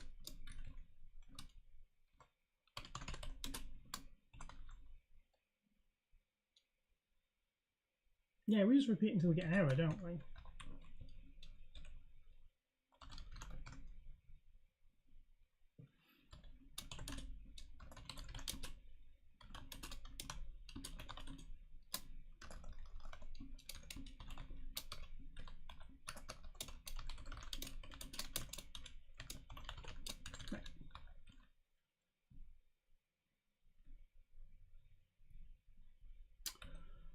Oh dear me. So we get the new context out, we get the length of the variable out, so we just want to print out the variable name. So we do this, oops, too much, that much.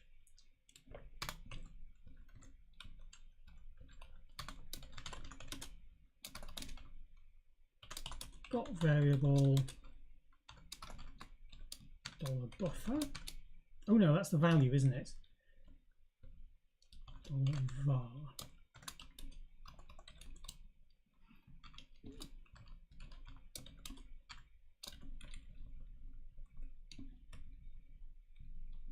I'll sign it here.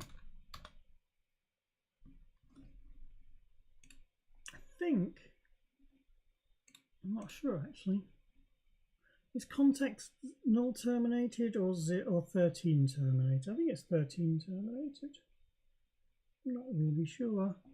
What does the documentation say?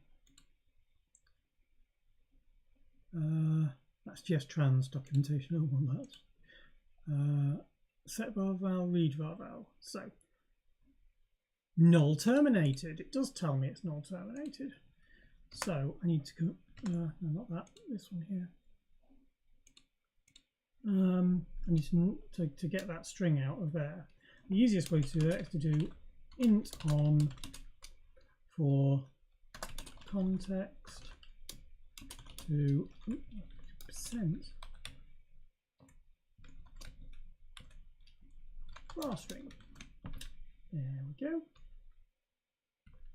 And hopefully that should just iterate for a while and then come back with the results. Count equals 0.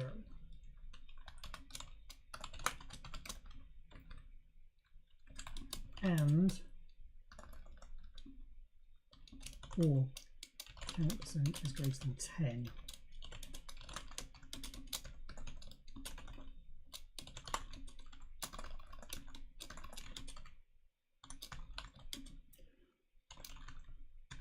Too many times.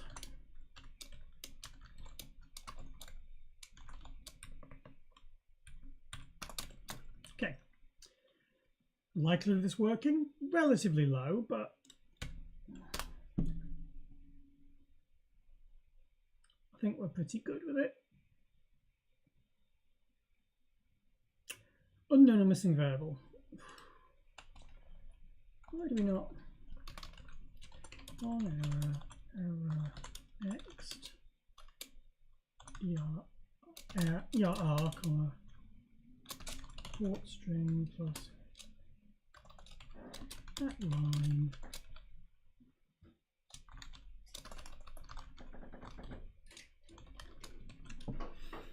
Right, try again. And this time it'll tell us what line number we got it at.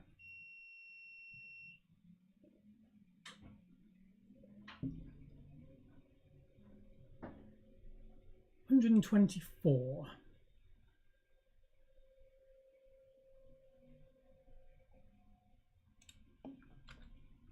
Oh, flags percent. There we go. Run that. Oh!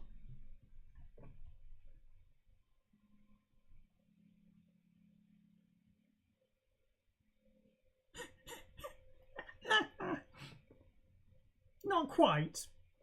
On the plus side, we are getting the the macro variable being expanded to different values, which is quite nice.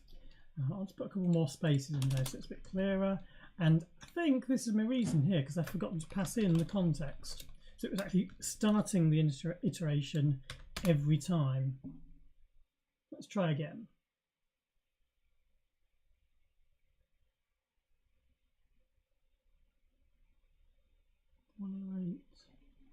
What? Oh, I've just changed the wrong bit of code. It wasn't that one, it was this one.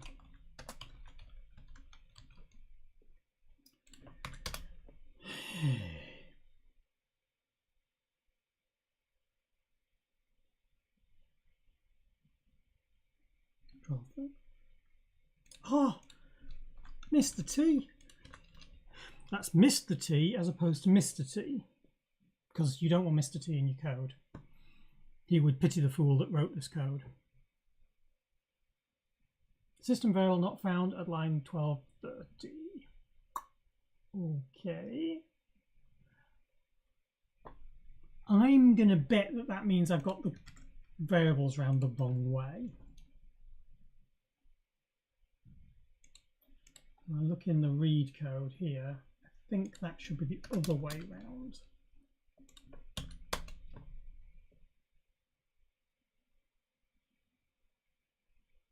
I did this last time. I got the conditionals around the wrong way. No, it just doesn't work now. Interesting. So maybe that was the right way round. And maybe I need to turn some debug on here. So.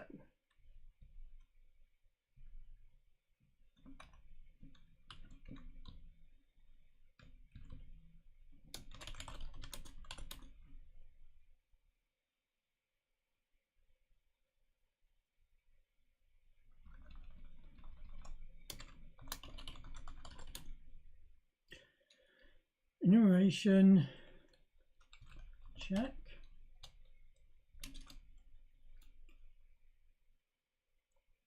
Want equals context.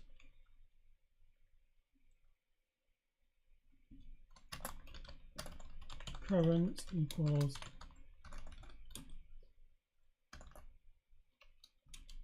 and comparison equals that.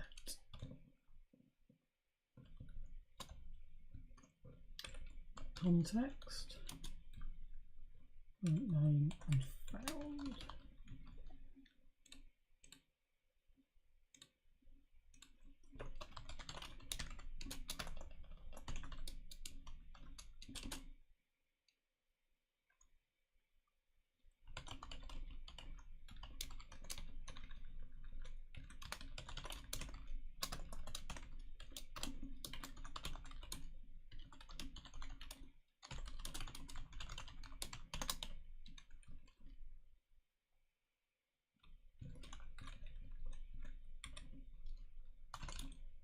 Too early, continuing. And then too late means we return the next value. Cool. Oh, did I actually turn on the debug for this? I did not. Turn on the debug. Yeah, that's not going to tell me anything. Good.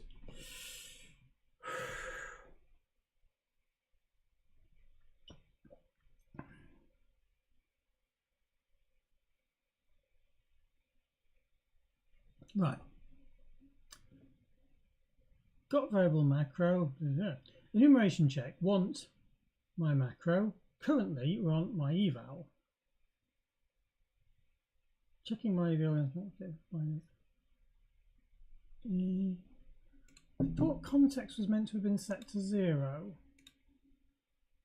Context equals 0. Hang on, what? Context is 0 on entry. Goes to there. But here we're saying checking enumeration works.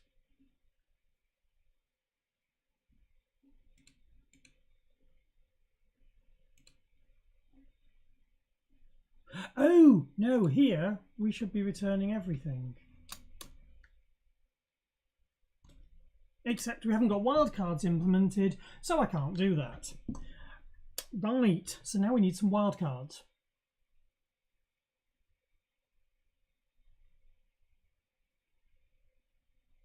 Because otherwise it doesn't actually matter, does it? If it's not wildcarded, you can't ever have something that would be, you only need to return one value.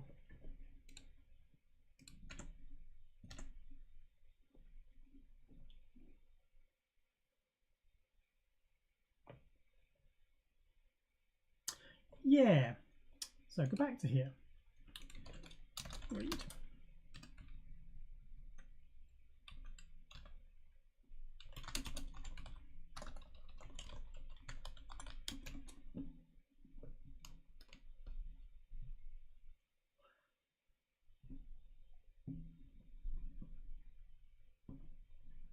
Wildcarded equals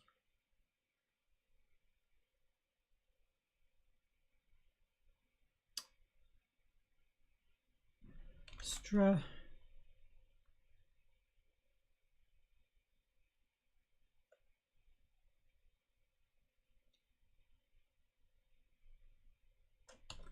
pbook.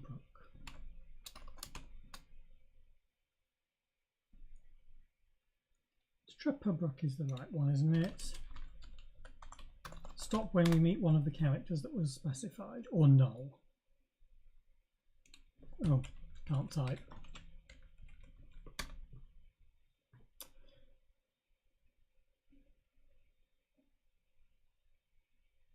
Yeah. Context. Ooh.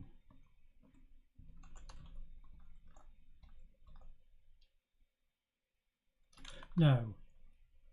Oh, this is a CS structure.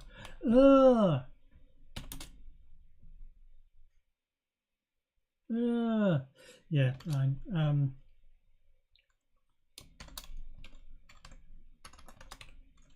That's what I'm actually doing.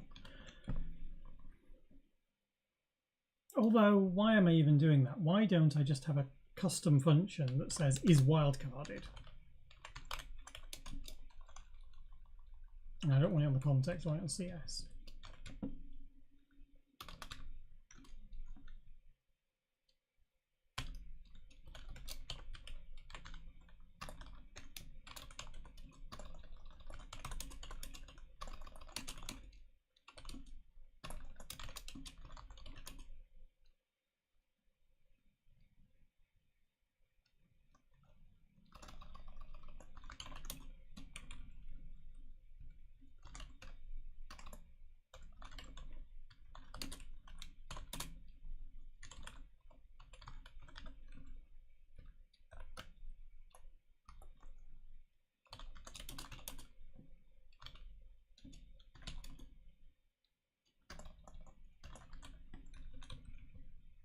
Control space terminated.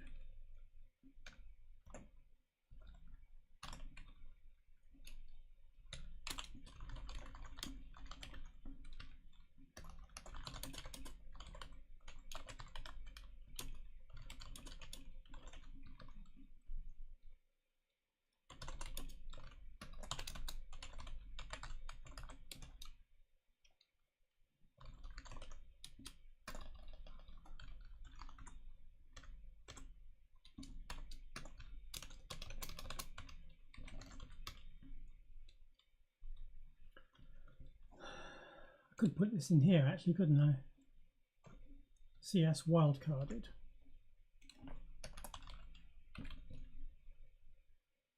Yeah, that'll probably do that. That seems like a good idea.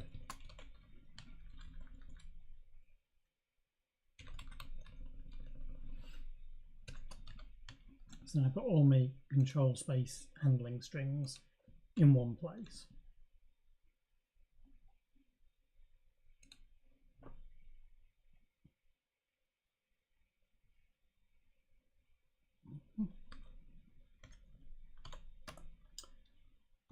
It's exactly the same code as this one.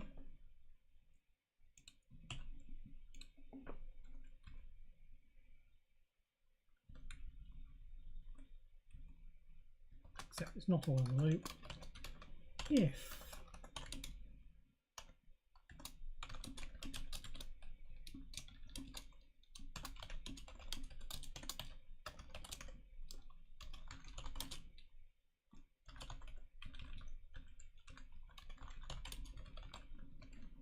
okay, that'll do, yeah.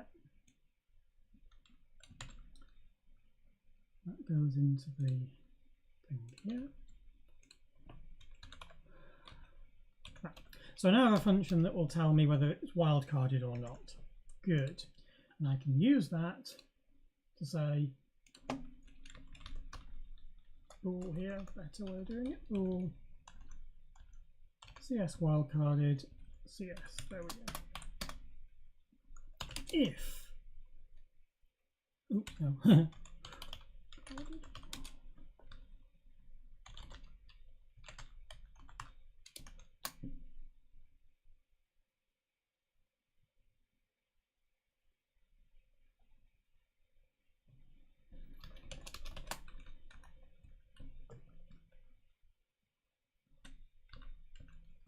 Then we want a loop that is very much like that, but with wildcards in.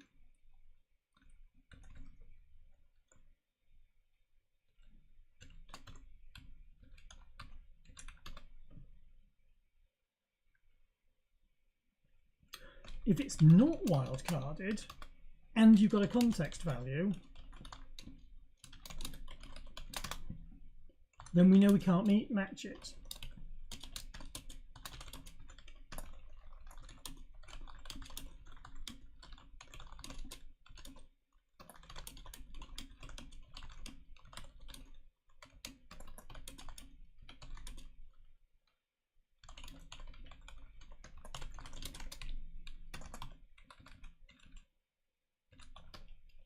Otherwise, we step through it, seeing whether we match the name without any wildcards, because we know there's no wildcards in it.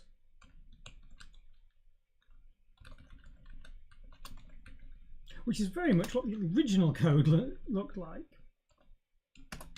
In fact, we'll lose that as well, because they're now nicely within just that.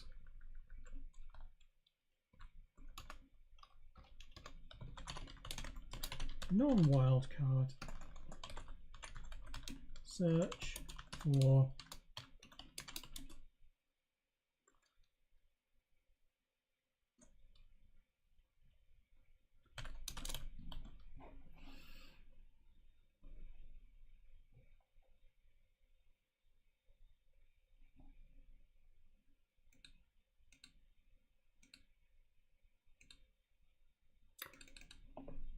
this side. We're not ignoring wildcards.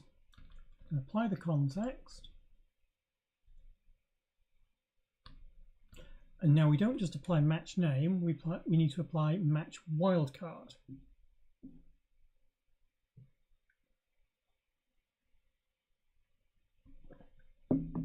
So we need a wildcard routine, and it just so happens we have some lying around. Where are they? Modules, Riscos source, not video, no. Kernel, no. FileSys, ResourceFS 2. Yep. If we have a look in there, we've got a wildcard function. well, library, copy wildcard into C. And we want the header file as well. And almost certainly we'll just have to change the implementation slightly. So let's have a look. Not for ResourceFS. So this is dated as 2007, and the reason for that is because that's when I originally implemented MessageTrans. I've now written MessageTrans about 4 times, it looks like, in various forms for reasons. Wildcard matching for SystemVars.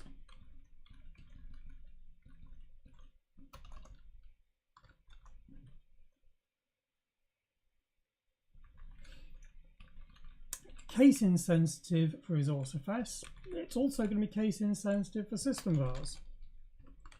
And we're applying the same rules in both of these cases.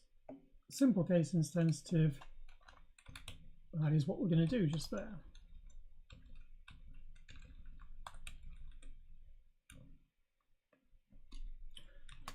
But then classic never did. Dum, dum, dum. Star question mark. Change that from RFS to SystemVars. In fact, maybe I should just rename this to be CS string, but it's not a big deal.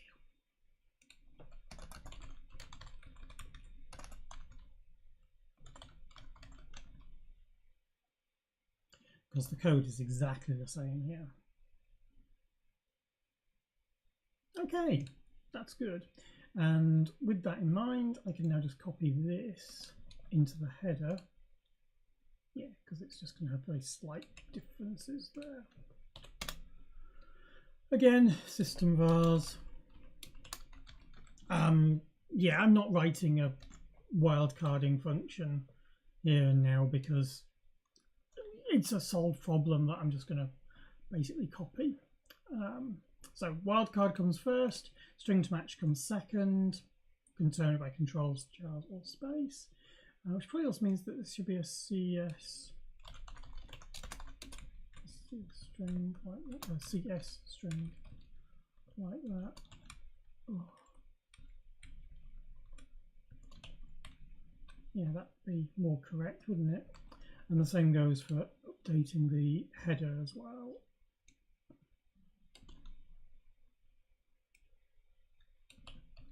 There we are. Okay, so now we've got a wildcard function.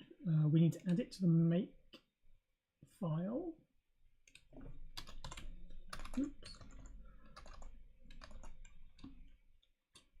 Oh, wildcard. And probably need to add it to makefile test here as well because it's used in the same place. Wildcard there as well.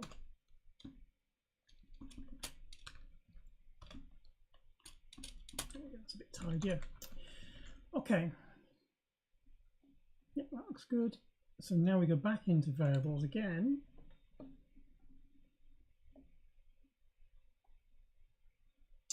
And here, instead of sysvar match name, we can use wildcard underscore sysvars. Yeah, that's fine. Except these are round the wrong way because the wildcard needs to come first.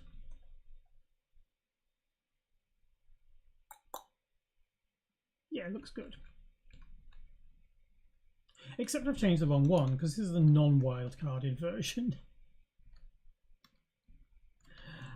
Sigh. Let's change the wildcard. It'd be nice if it was sysvars wildcard, wouldn't it? Because match name and doesn't matter. Again, it can be tidied up later. It's not like it's a big deal. Risk-OSAMU, let's build and test it. CS string needs to have a bool including there, which also means that the header needs to include that as well. because it's used there. Yep, there we are. What was the next one? That's all the same problem, I think, so I think I can just build that. First error. Oh, wildcard needs to include CS string.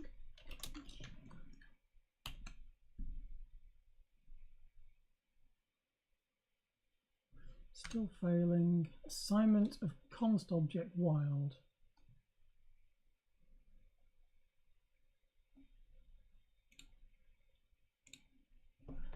Is that because this should have been const there? You know, I still get my consts in the wrong place, and I'm sure that that's a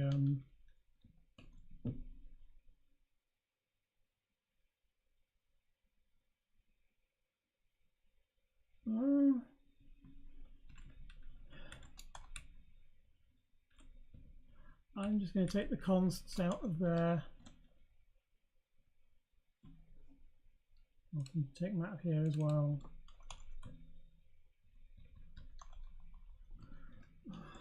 I'll need to have a check on how that's meant to work. I'm pretty sure I've just done it wrong around. Wildcard SystemVars, wild match SystemVars. Okay. That's still a fine name, I don't mind it. Just copy it and put it into here, shall we? Build. Built, okay.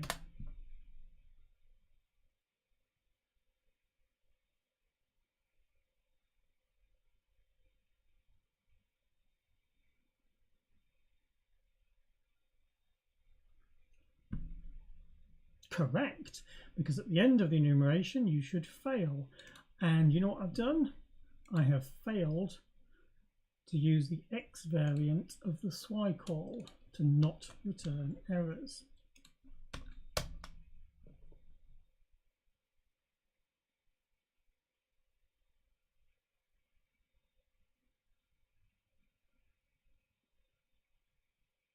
Okay, so now we've got checking my val against star gave 67. Not very helpful. Why did it give us 67? What's that meant to mean?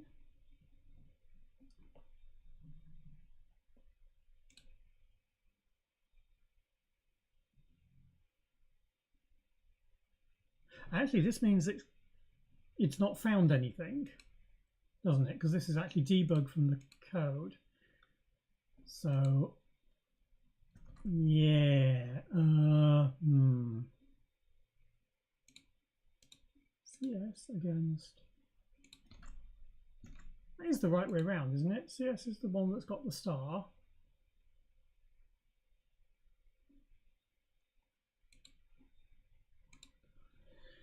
I go to wildcard, it returns 1 if we matched or not. If no, it doesn't return 1 or not.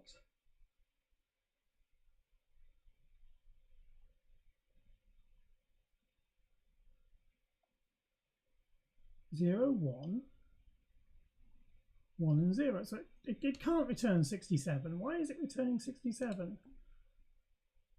Is that because I've checked?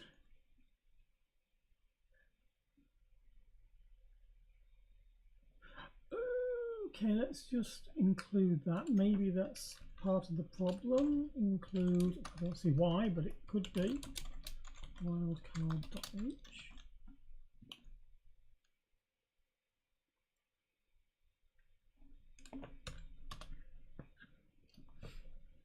Because it should have given us 1 or a 0.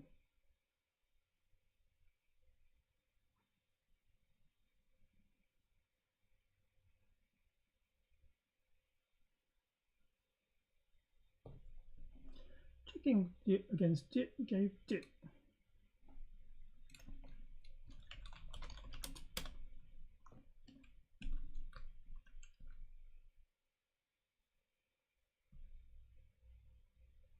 I am very confused now.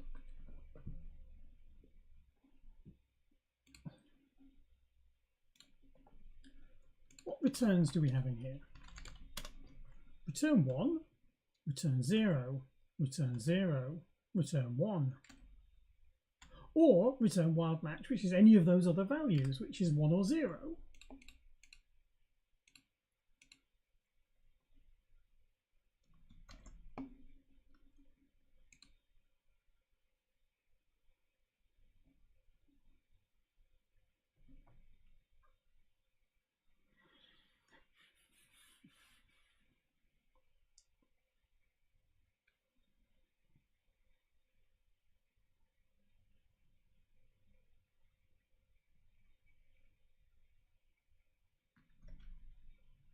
Int.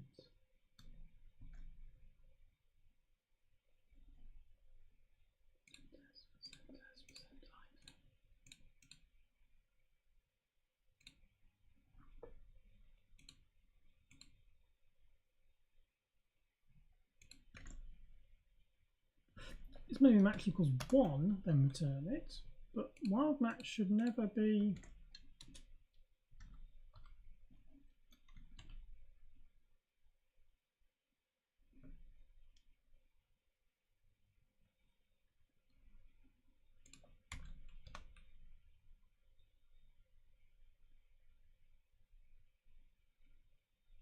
and we're not falling out of the end of that function.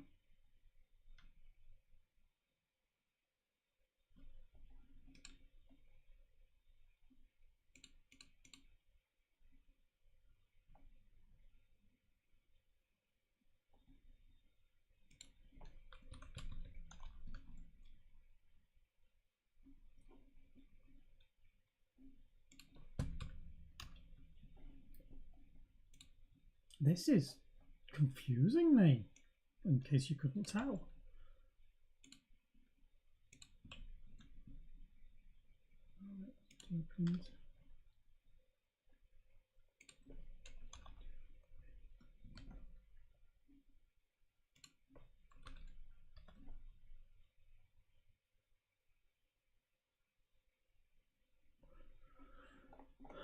Studio needs to be included in that.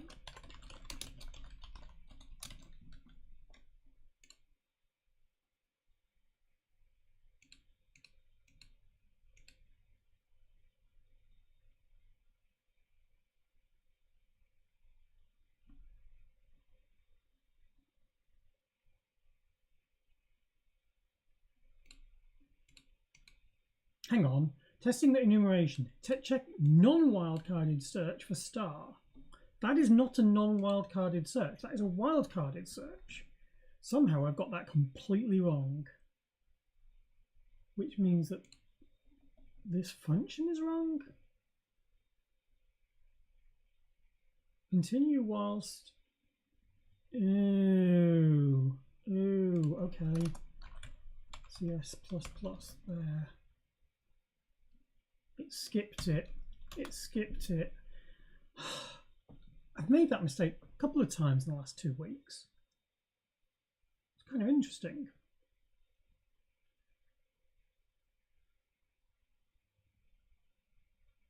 Okay, that looks like a lot of enumeration happening, so I think we're good. Let me go and turn the wildcard debug off, at least this one.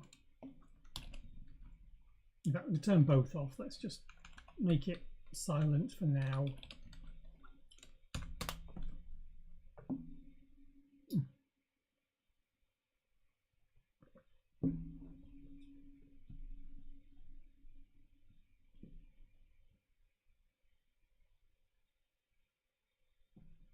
Right, so got variable, got variable, got variable, and empty. There we go. I'm happy with that. So we go back over to here and turn off debug for this, and we should have a much quieter. Ooh, next item will be returned. Didn't have a new line on the end of it. And there we go. I've got a new line there. There we go. But now we can see got variable value, got variable value, got variable value. Nice and easy. Good.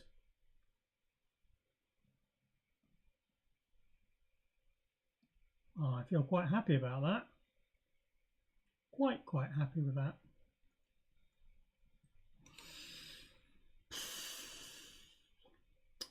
Also, can we just try it with a different wildcard? Just as a temporary test, if we do a M wildcard in there, M star, it should only return 2 values, the my eval and my macro.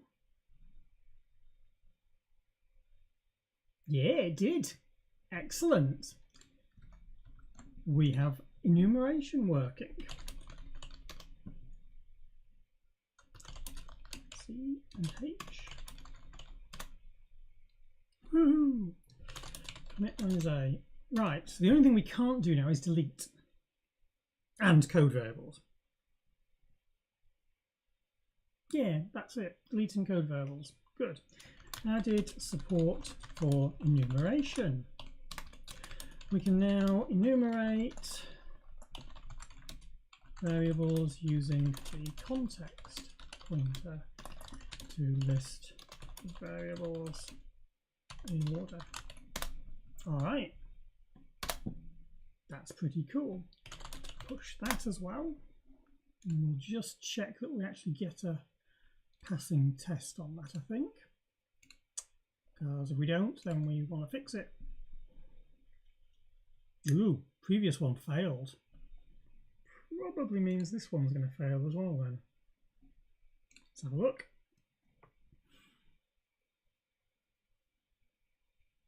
No, passed.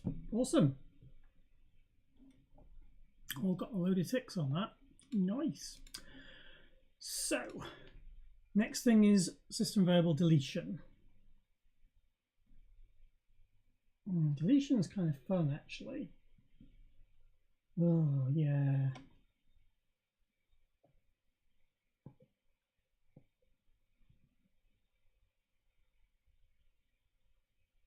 Yeah, deletion is kind of fun, but we can do it. So let's go and add in some delete calls into here. So in the variables implementation, we want something very much like read, but for deleting.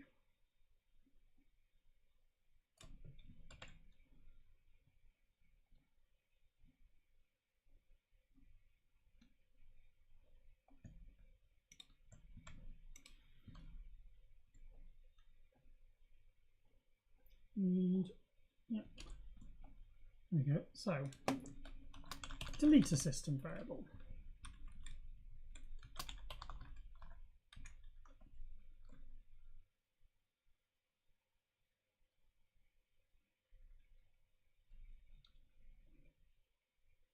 I think with delete, it just deletes them all. I have a feeling it just deletes them all. So let's do this.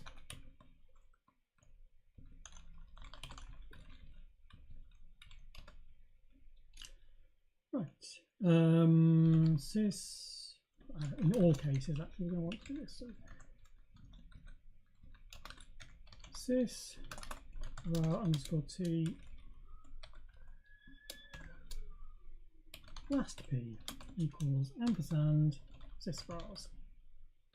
All right.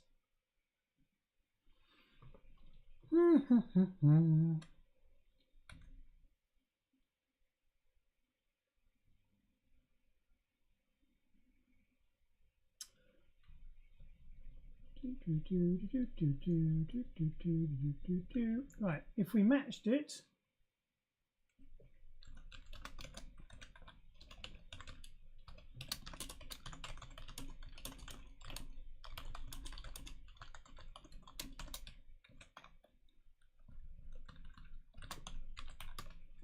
and to delete it, we do last p equals curtain next, and then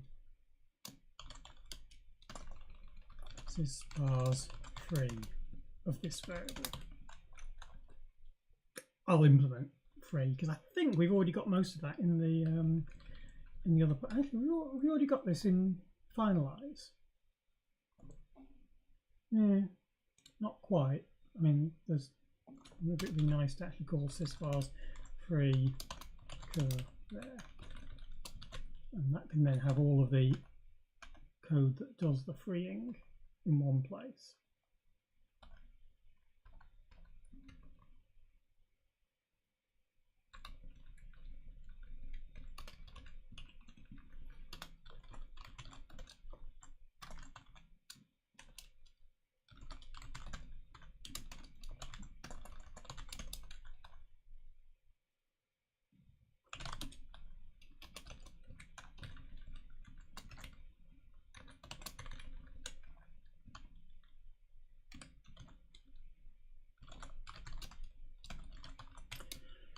Free the system variable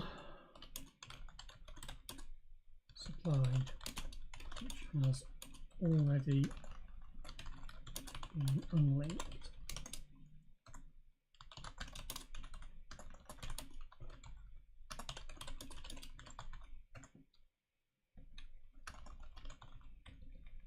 There we go, that's all it needs. So delete. We need to free it and excuse me.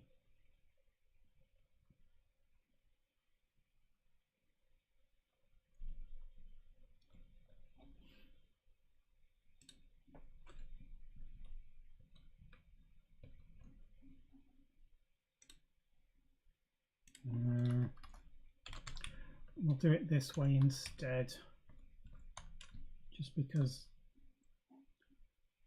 it makes the for loop a little easier.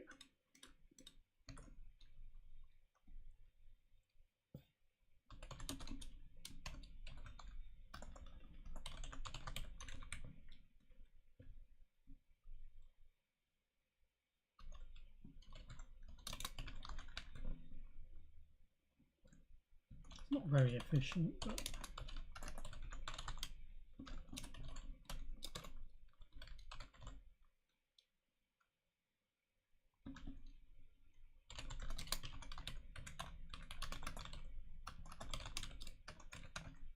all of this just to make the for loop work.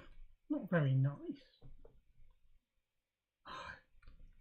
It's fine. I could rewrite it later.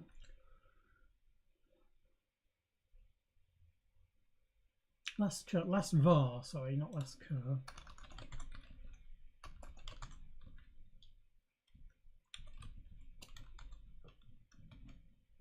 And then we go back to the last one and we step forwards.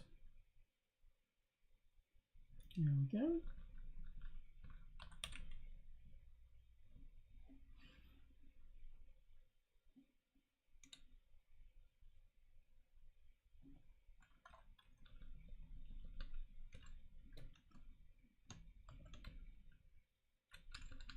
Here again, if we match it, we do the same thing. Oh, that should also be continue there.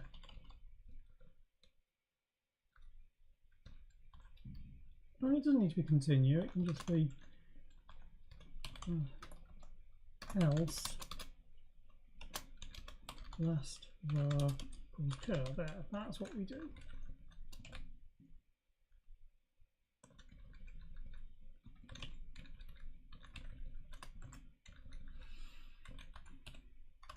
Oh, that's not right for this one because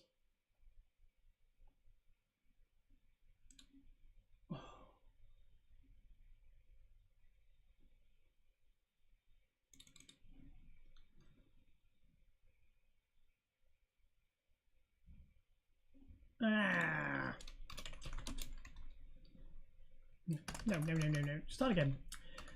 Sysvar star next var and last p.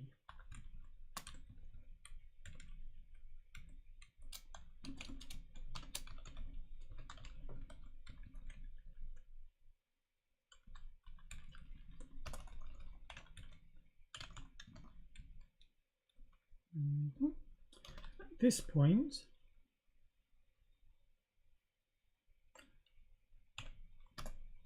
go to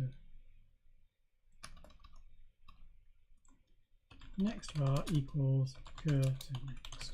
So that's always going to be correct.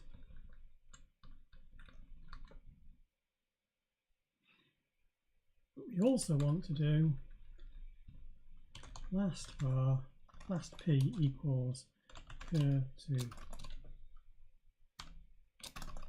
ampersand cur to next, and cur equals next var.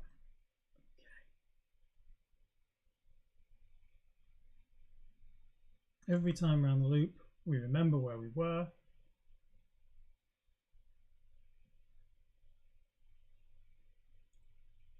No, that's not right either, because it depends on how we're iterating through the loop.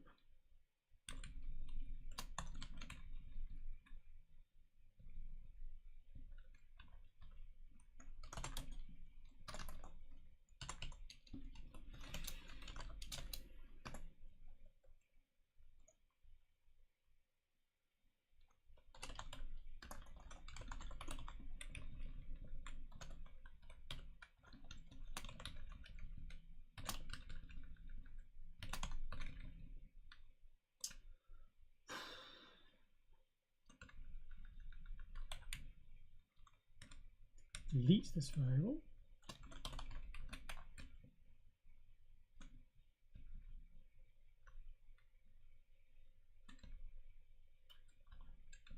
Clicking %s against %s, and this is not this variable.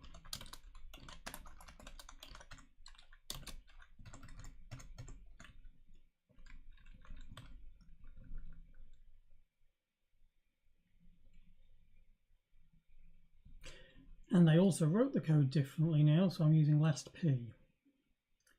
So all of this becomes simpler. This becomes star last p. What's that? Current equals.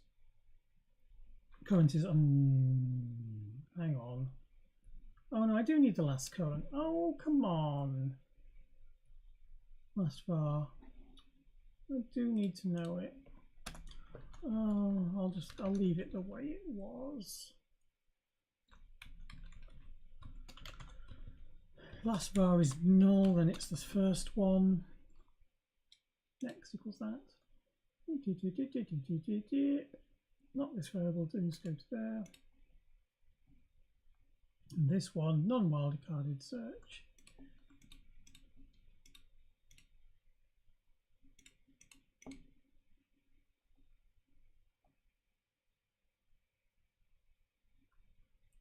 And that should be next var here.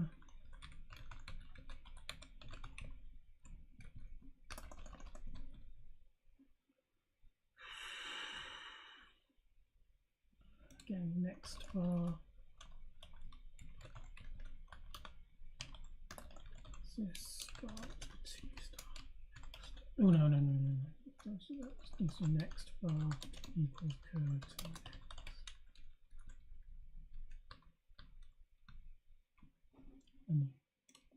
Oh, that was why I did it. Yes, because I don't need to. I can just do next var equals last var. That's right.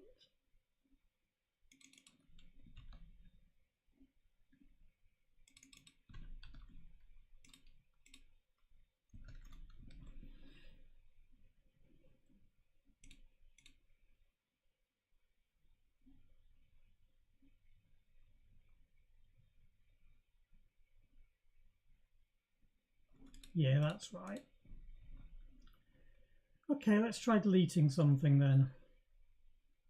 Oh, actually, we need to actually call this, don't we? Because it's currently not being called. I think it's. Let me build it first. Let me build it and see if I've got any of that code right. Well, it compiles, so that's at least something. Yeah. Hi, Arctic. I'm on the tail end of things now. I'm doing variable deletion.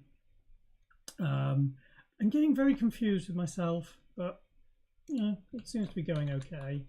Well, not too terrible anyway. Hopefully I've got the right implementation here, but I'm not quite sure.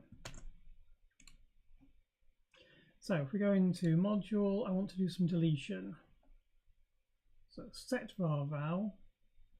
Where's set var val? Set var val. Right.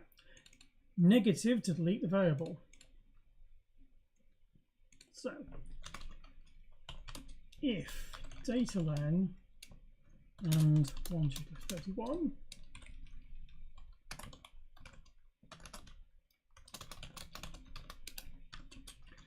this is a deletion operation. So we do sysvar delete of, actually we should probably return true or false for true if we deleted anything, false if we did not.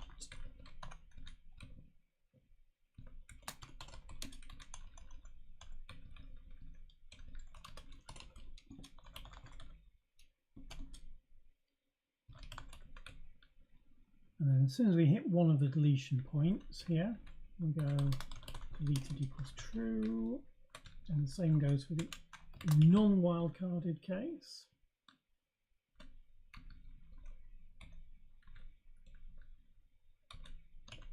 And then we can just return it.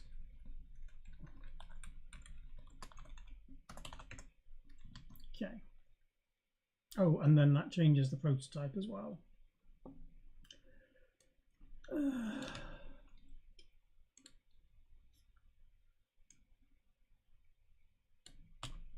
There we go. Ooh, too many spaces in there. Let's just delete one of those, two of those. Okay. In module, delete cs comma context.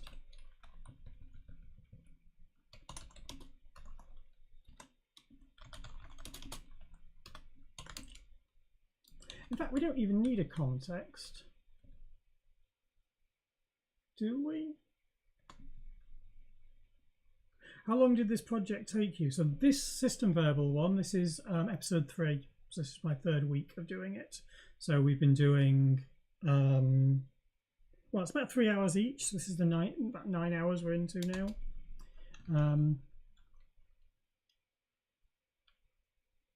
I don't think the context should do anything because everything's done in the one call. And if everything is done in the one call, then is this context code even relevant? I don't think it is.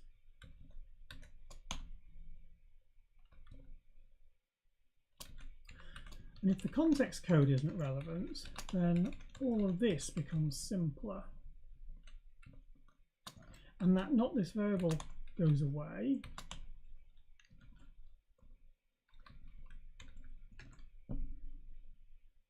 And this becomes very, very similar to the other loop.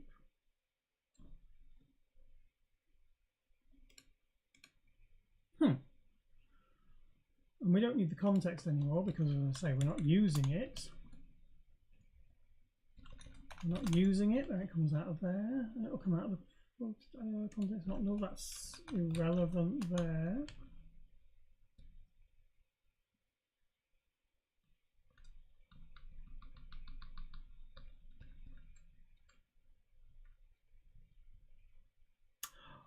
Oh, except they could supply a context. They could want us to start from a particular point onwards. I mean, does it really make a lot of sense to do that?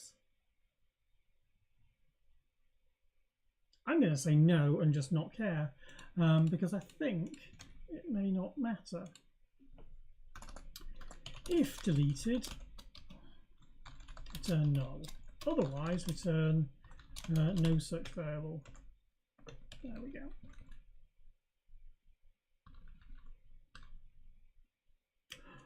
It'd be surprising if that was actually all it needed.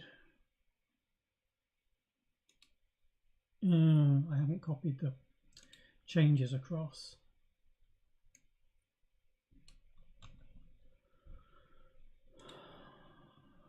Oh dear, it looks ugly, doesn't it? Let's do that. put the space in there. A little bit untidy, this. It's fine.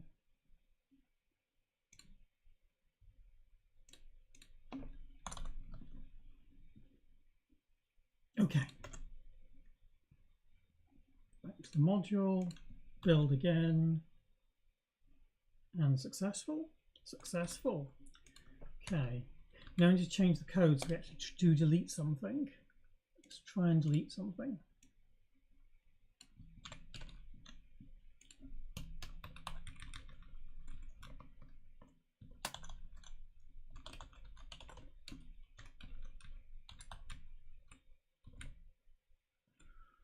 Deletion works. Alright, so we don't need most of this. We just want to set, oh, in fact, all of this is not what we want. We want to set var val my macro. Let's delete my macro and see that that works.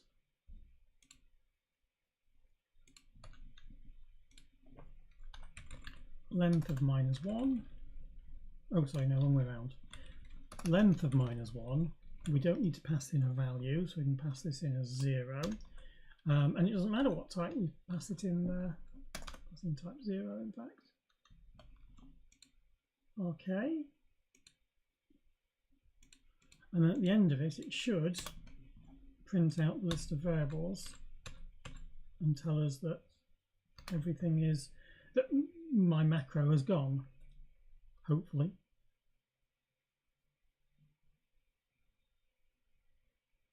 It's gone. It's been deleted. That is awesome. And when it didn't leak any memory either, which is even better. Let me try a variable that doesn't exist and try and unset that.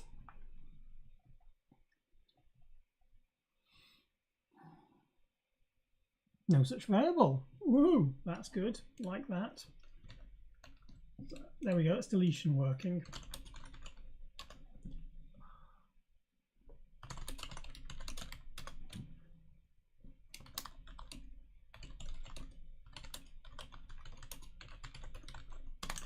We can now delete variables without a memory leak, which is always good. Push that. Right, so that has now taken us up to just after 4 o'clock, so I think I'm going to call it a day. Today we have built a bunch of things. Oh, except I've got, no, hang on a second.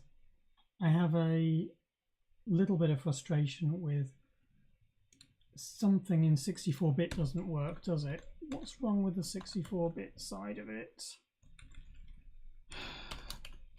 Build 64 = 1. Something is failing on the 64-bit side. Oh, that's taken a little while. Just warnings, don't worry.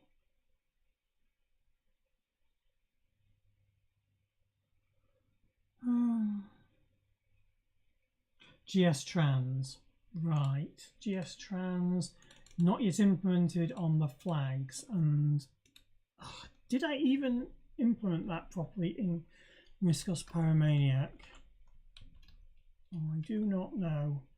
Let's have a look, because if I haven't defined it yet, then I'm going to have to do that at some point. PRMs, that's what we want.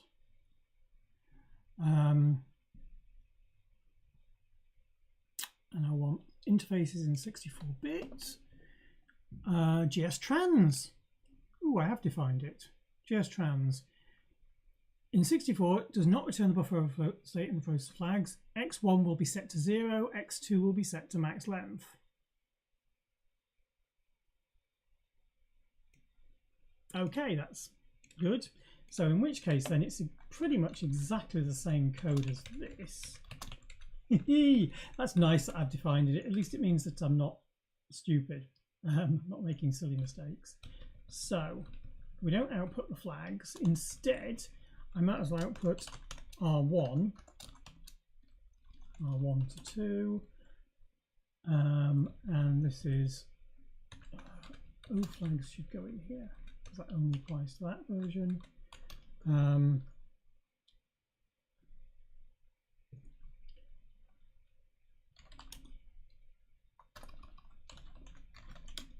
is valid. This will mean that it gets set to the size. Okay.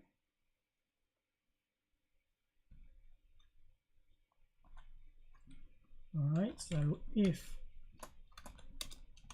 not is valid, then we return an overflow.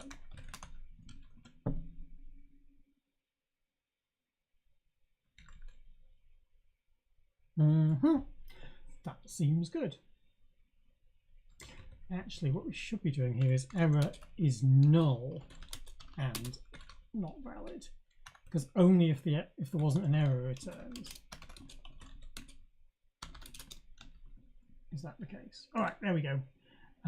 So with that in mind, that should now build for 64-bit as well. Is value. Ugh.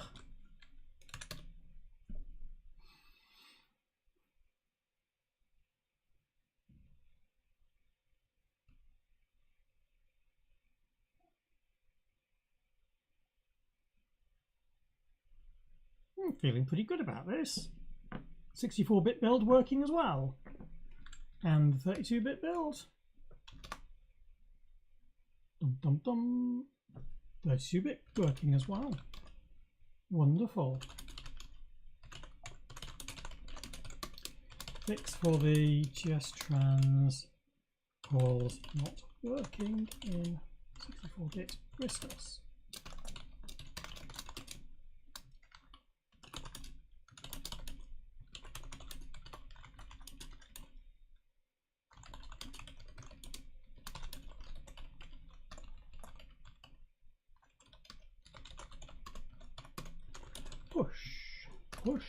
Push. Yeah, there we go. I'm going to move RM into the 64-bit status library. Status. Right, and also let's have a look at this. So we've got feature sets in here to update. So features, ooh, I'm not searching that. Look for SystemVars. Yep, that's the one. Right, so now we've got macro variables to implement it, and I really should actually have noted the fact that we had different functions for creating variables, updating variables, deleting variables,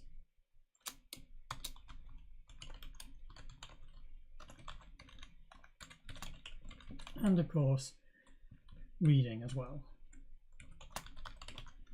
And I've still only marked it as 32-bit support because I haven't actively tested it in 64-bit yet. We'll give that a whirl. So got all those done. No actual SWIs implemented yet, but we'll do those later. Okay, looking good. Status. Nicknames A.